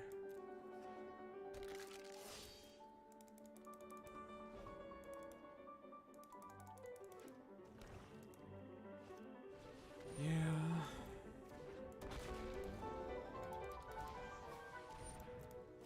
Well, that sequencing is interesting.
This game would be going a lot easier if I didn't mess up that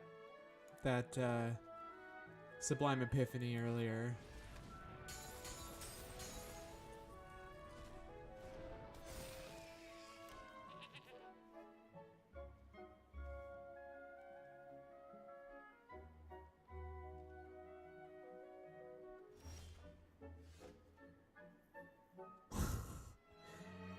Of course, I draw a shock land.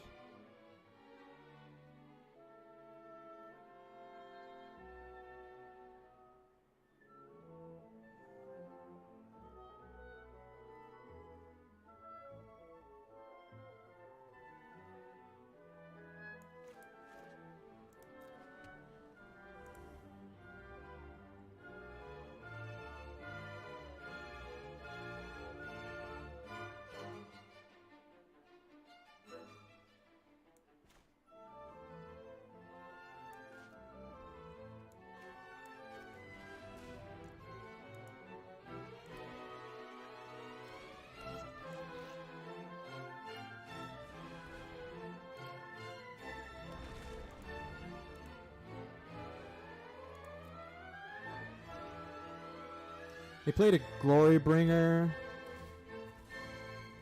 in the first game. We very well could die to a Glorybringer. It bottomed one, that's nice.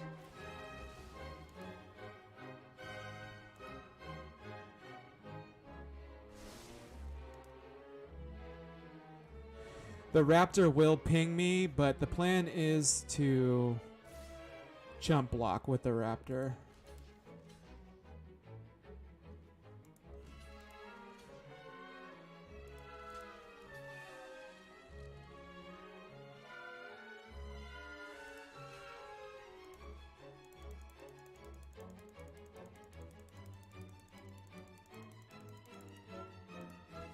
I can't think of a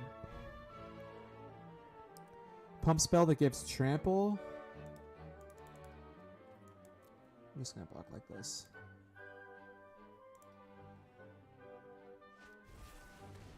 Oh. I thought of it.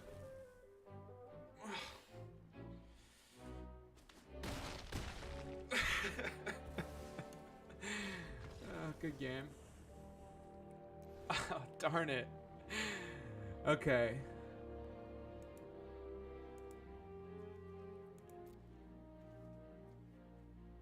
Okay.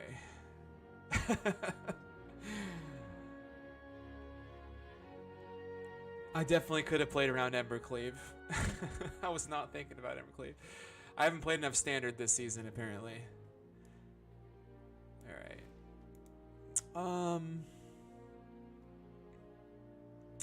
Thief of Sanity is probably fine versus them. It's not great.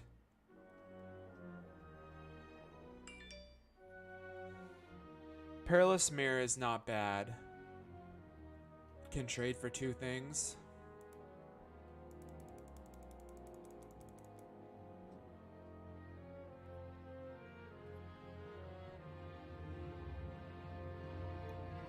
I think we're gonna just run it back the way it is. Hopefully have a little bit better game on the play.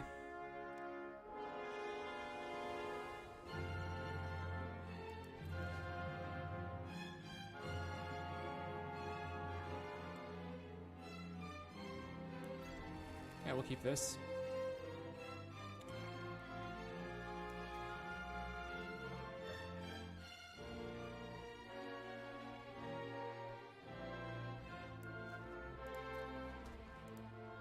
Ramp our opponent on turn 2.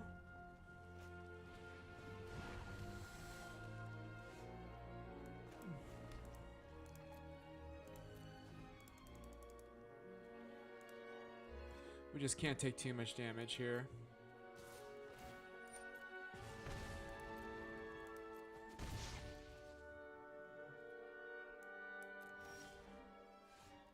Nice. Good draw. Good freaking draw.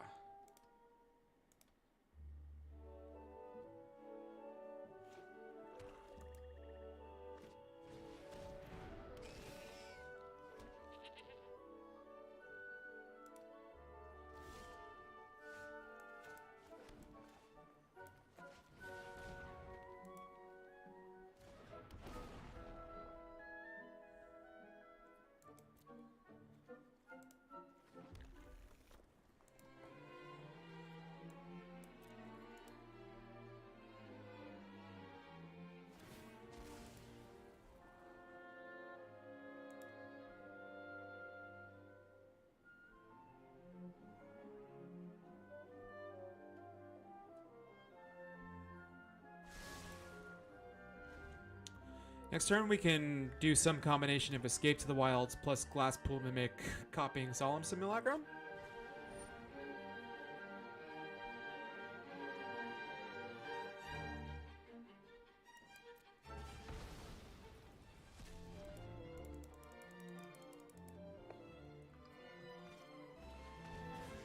Wow, okay, cancel that idea.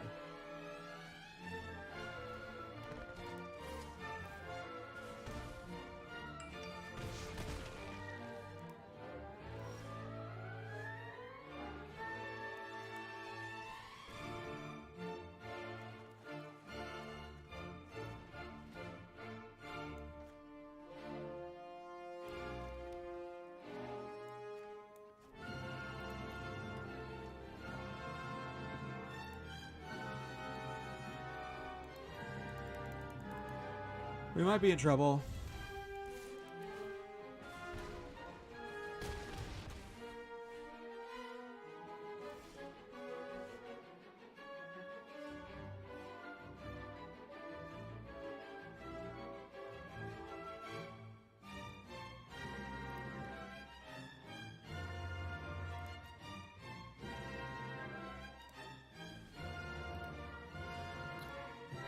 One, two, three, four, five, six.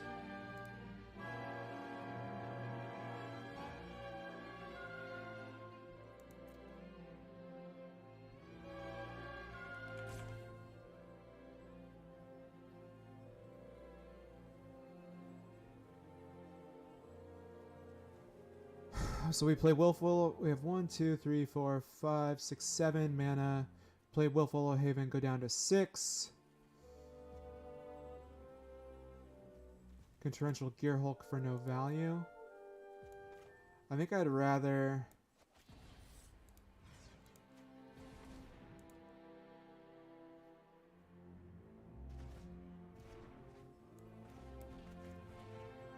Oh shit, I fucked up.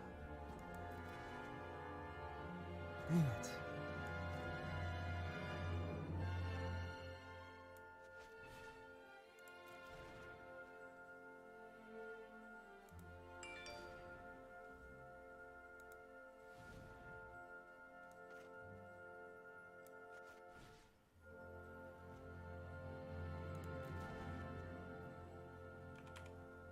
Oh man.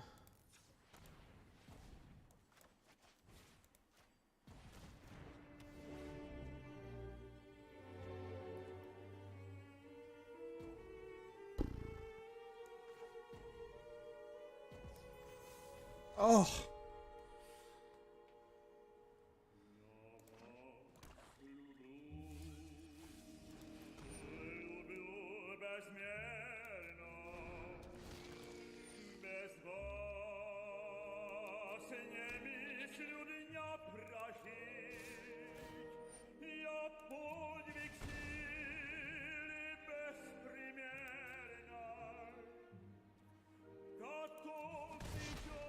Oh my gosh.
I messed up.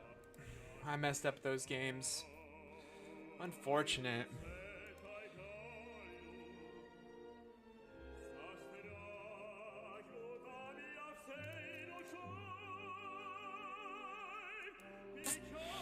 Darn.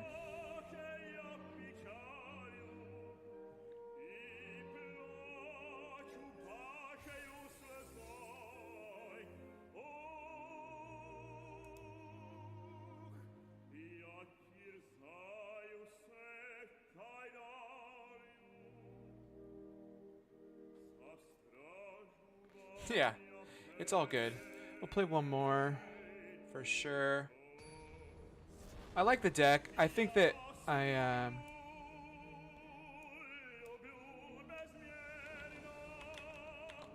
played okay, but I made some big decisions, some big, some poor decisions in crucial points.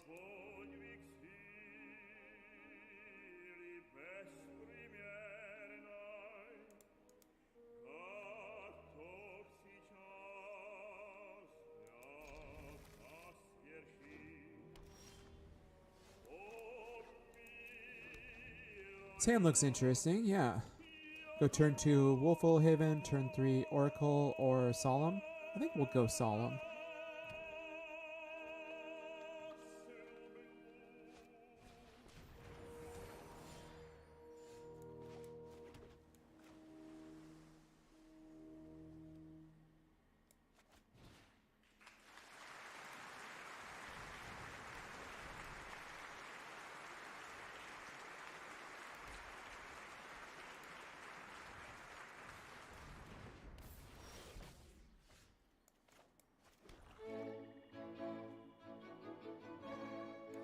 Now let's just go Oracle. I don't think they're going to have much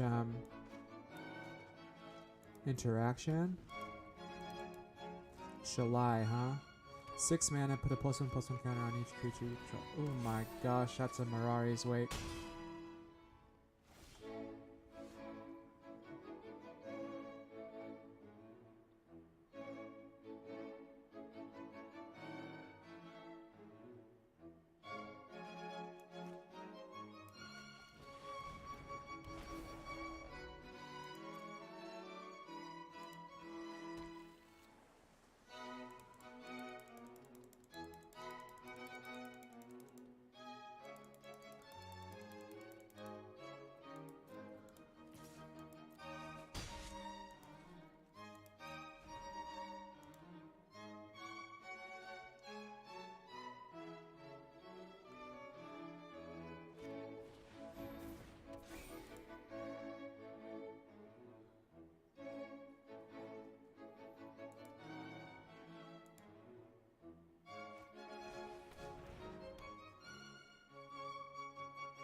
Wow, okay. The deck looks pretty nice, not gonna lie. I think our hope here is...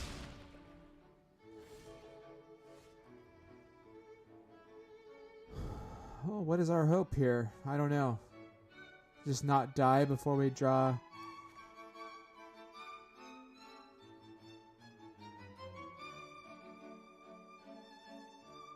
Well, I think we're just dead next turn.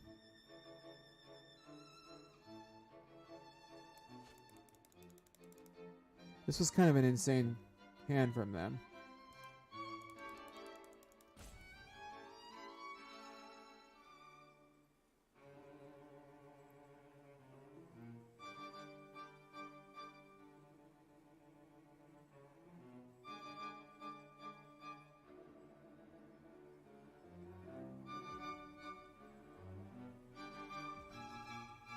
Yeah, it doesn't look good. I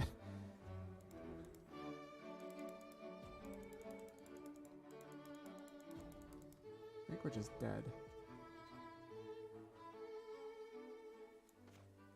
We're drawing Gargaroth next turn. We don't have any blockers.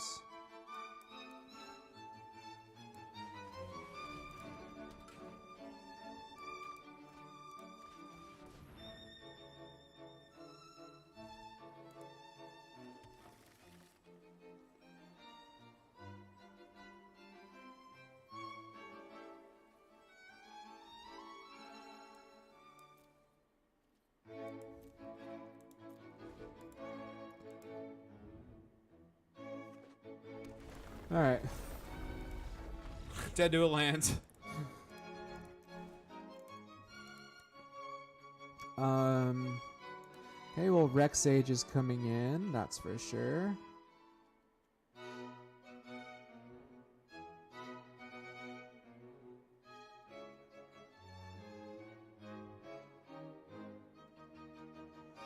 What do we want to take out? Just Thragtusk.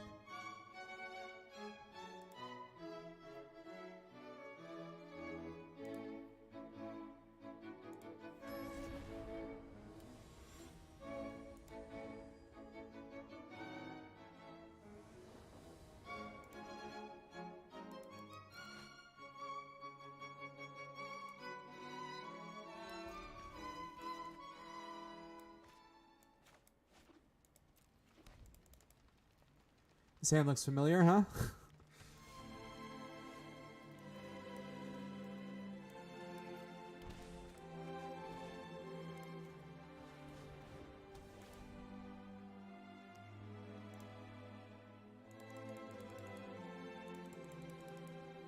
Alright, we need some lands. Please, deck. Lands, please. Okay, that is technically a land.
Oh boy.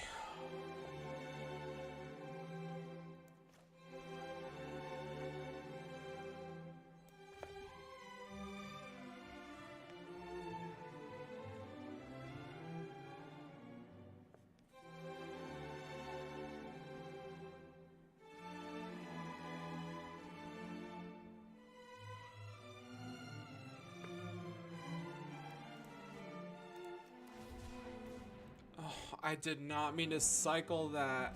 Oh my god.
If we draw an untapped land off the top, we're in okay shape, but we are not looking good. Maybe I should have just drawn a card here. Taken 9. I don't know. Is like 9 any? Oh my god.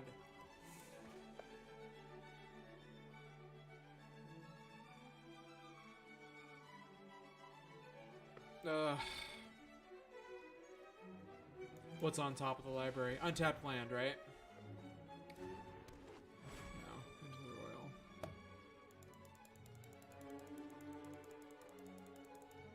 Alright. Well, I threw that game too, apparently.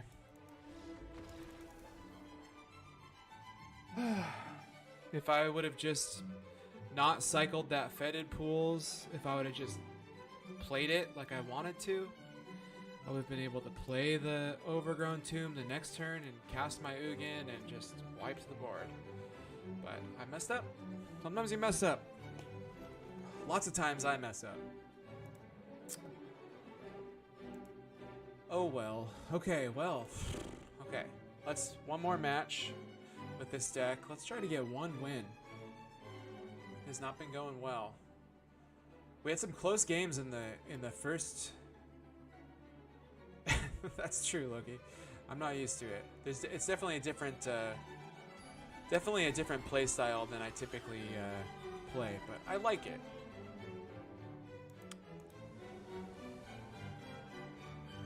Thanks, H4. Appreciate it.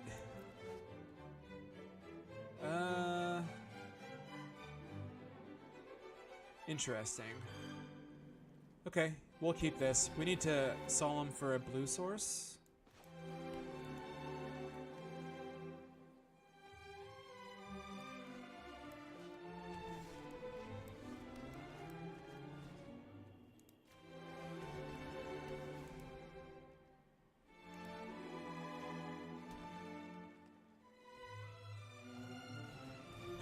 Change up the music.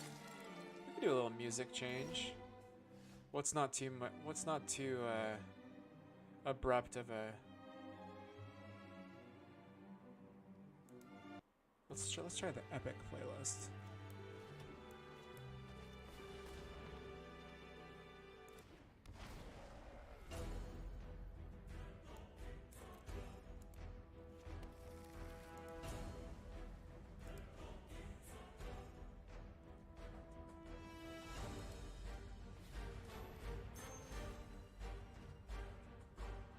That's true.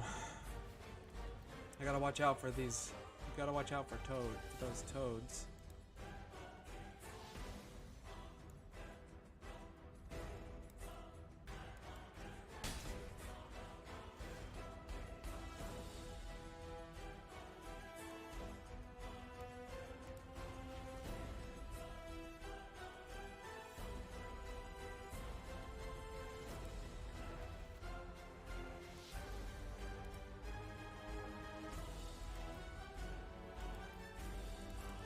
Next turn, hopefully we can Hostage Taker take the Adanto Vanguard.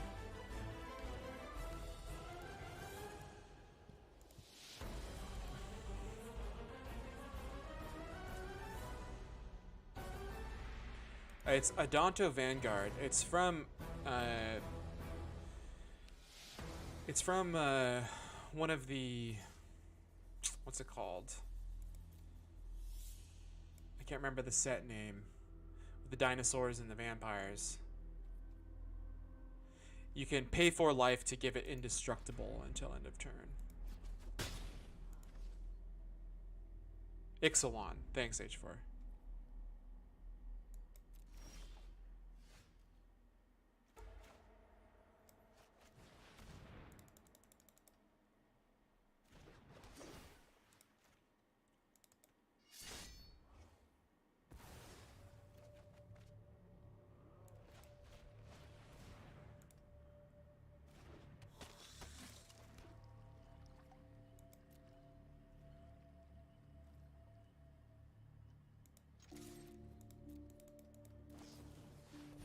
Oh, gross.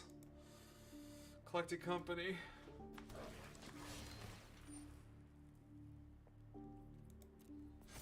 That was not on my radar. That's a good one.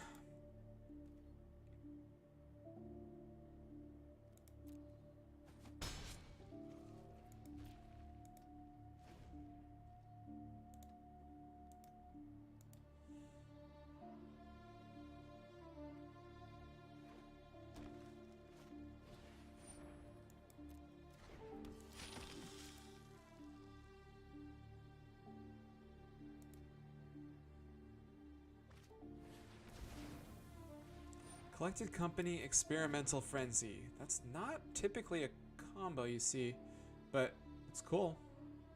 I like where this person's going.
We're looking okay, yeah. 1, 2.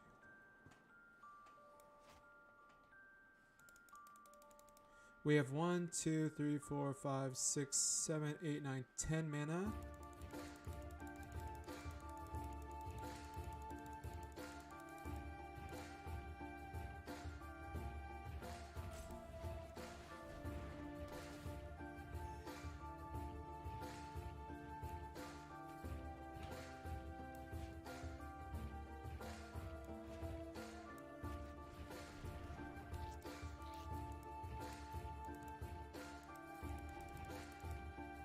I like getting the Thragtusk out there to block. Yeah. We'll block.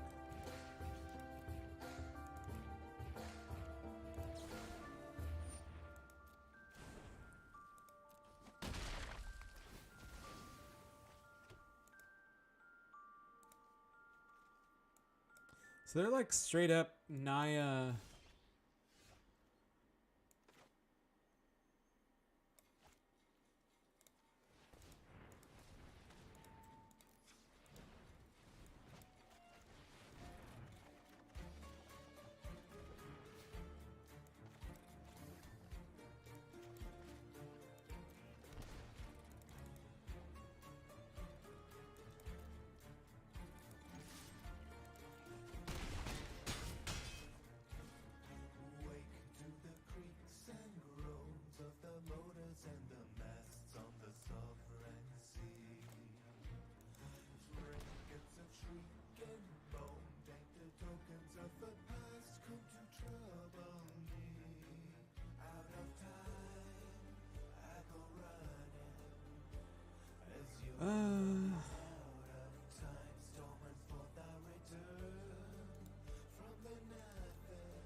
That's fine.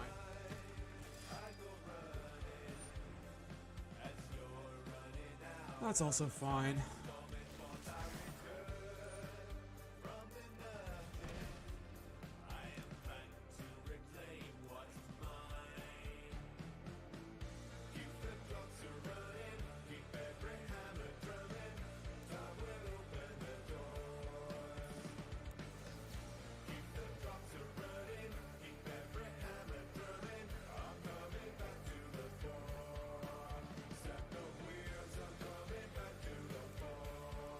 We'll discard a lake claim.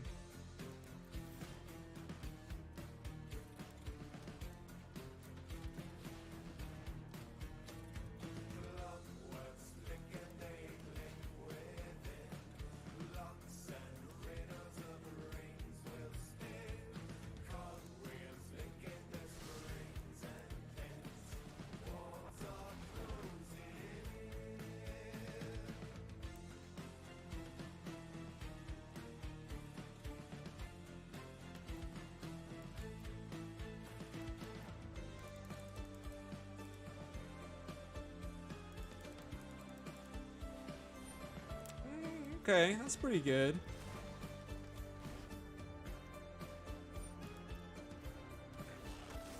They have a very interesting deck.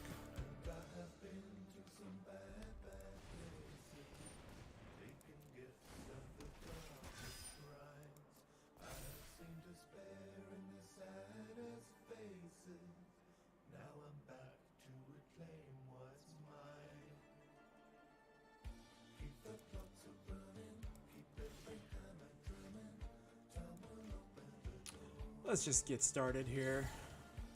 Return, create, draw. Return, create, draw.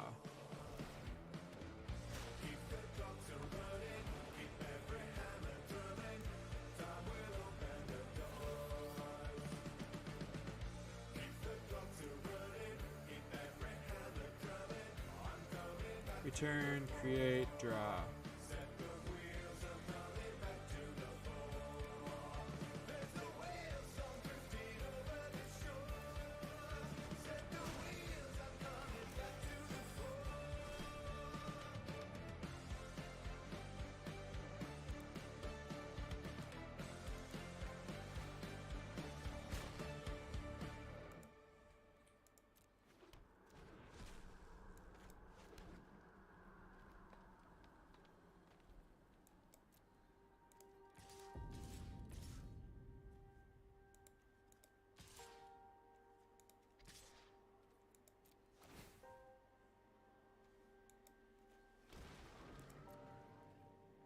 Alright, we're looking pretty good. As long as they don't have Wrath of God in their deck, right?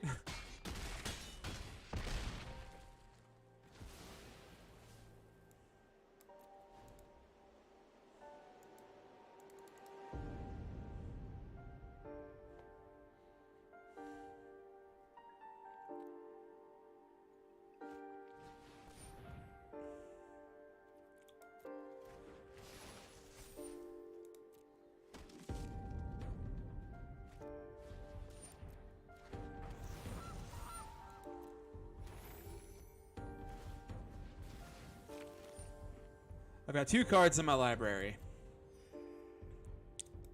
I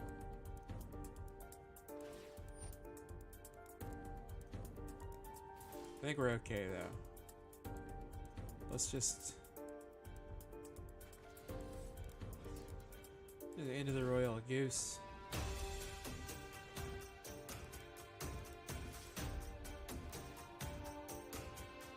But create a beast. Create a beast.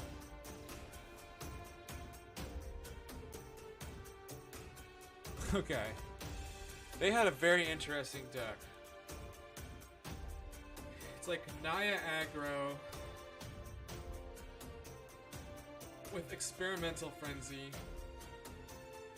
Integrity Intervention is good to know about.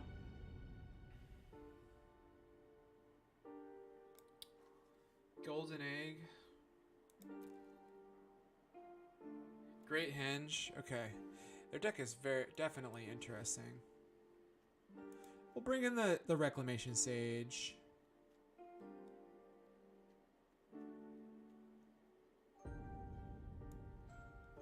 Cut a card draw spell. I think we'll bring in the Thief.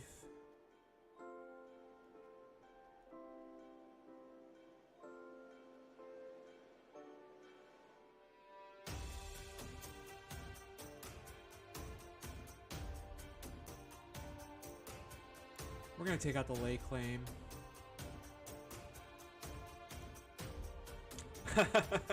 Good to know, Loki. You've had your fill of Russian opera.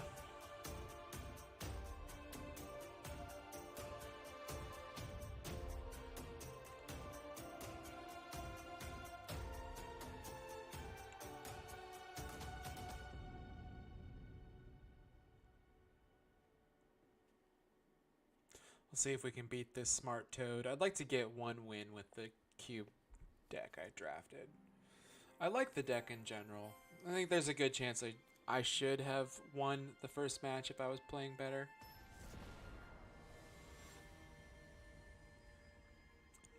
You never liked any kind of opera? I could probably take it or leave it, but in general it doesn't bother me.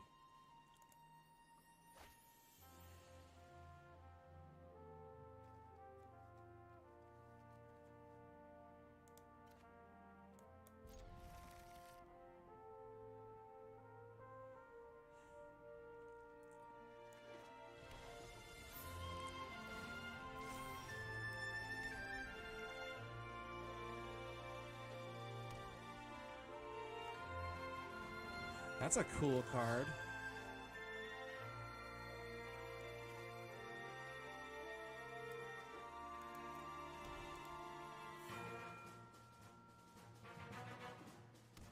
I don't think I've ever seen Mirrodin's Core. Ow. See, this is a weird start for them. I'm taking 3 next turn.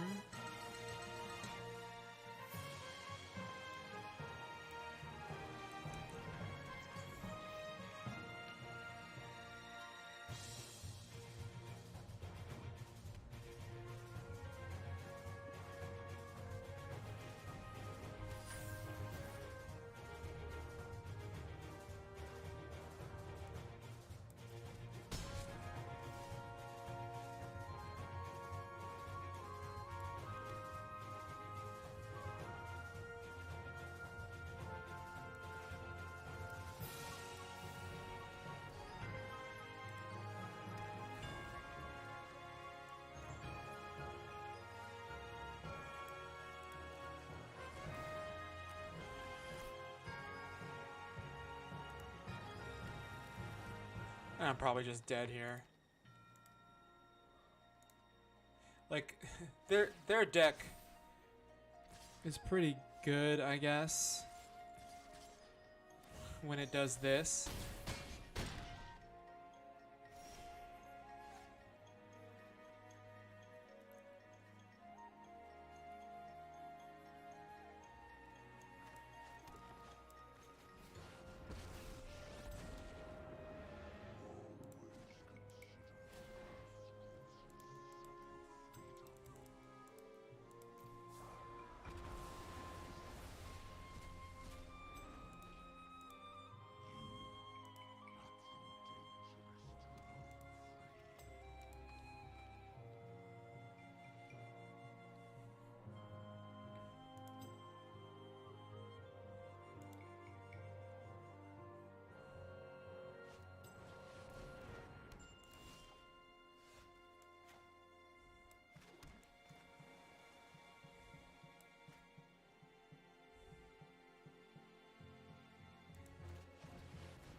I think I probably should have attacked. I don't know.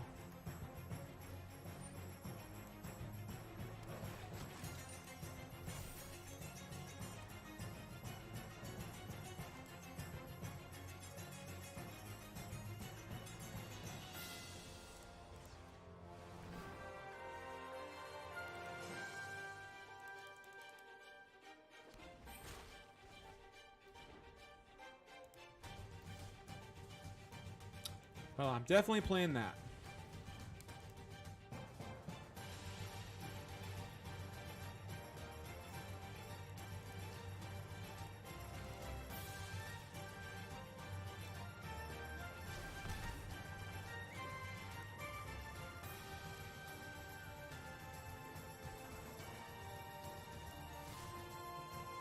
Well, I don't think I can win with 1 HP anymore. A collected company. I forgot about that.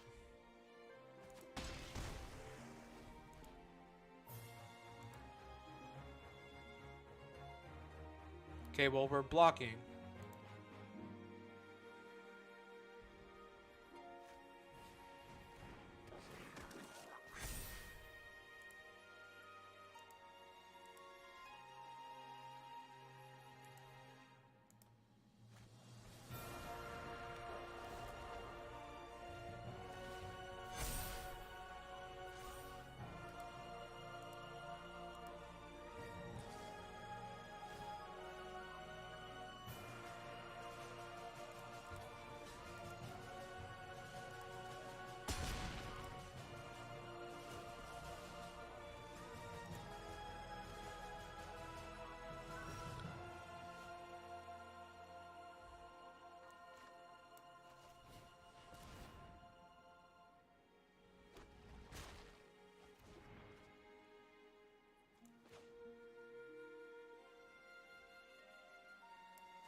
Does this put me dead to Embercleave? Probably.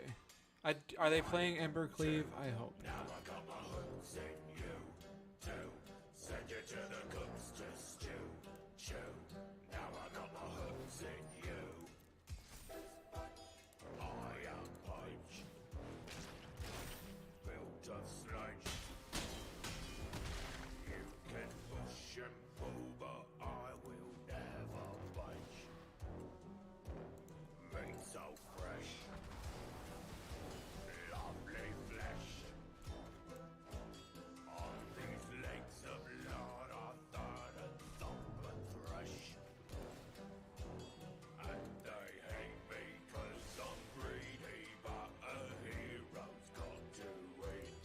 I like the pirate music. Makes my Sharknadoes feel right at home.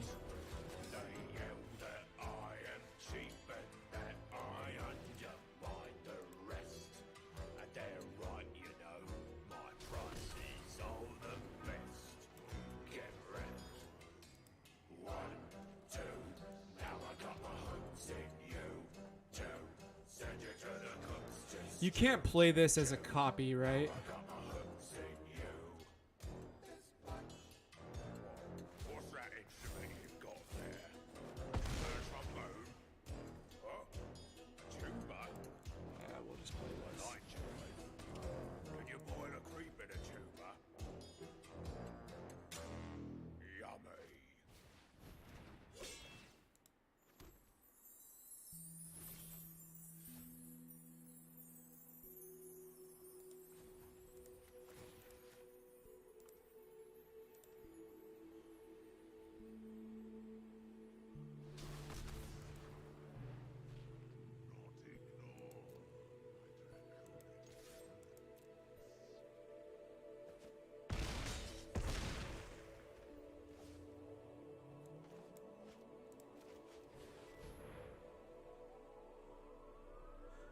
Ugin did save the day, Loki. Ugin tends to do that. This was the first pick in the draft. Oh yeah, you were here for the draft. Alright, we won a game! Yay! GG's.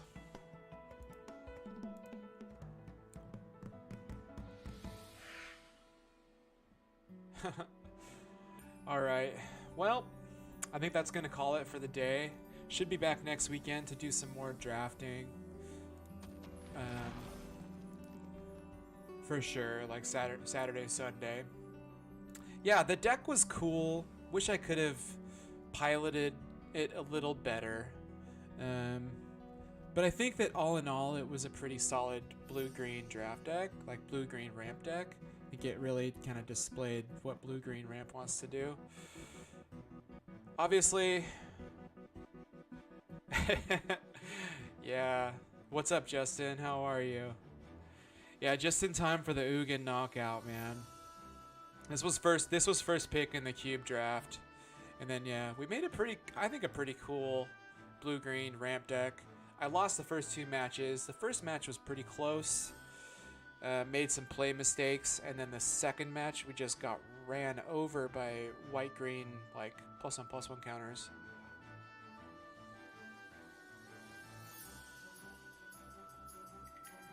Yeah, but I'll be streaming again next Saturday, Sunday morning, Pacific time, like around 9 a.m. Pacific time. If y'all want to drop by around then.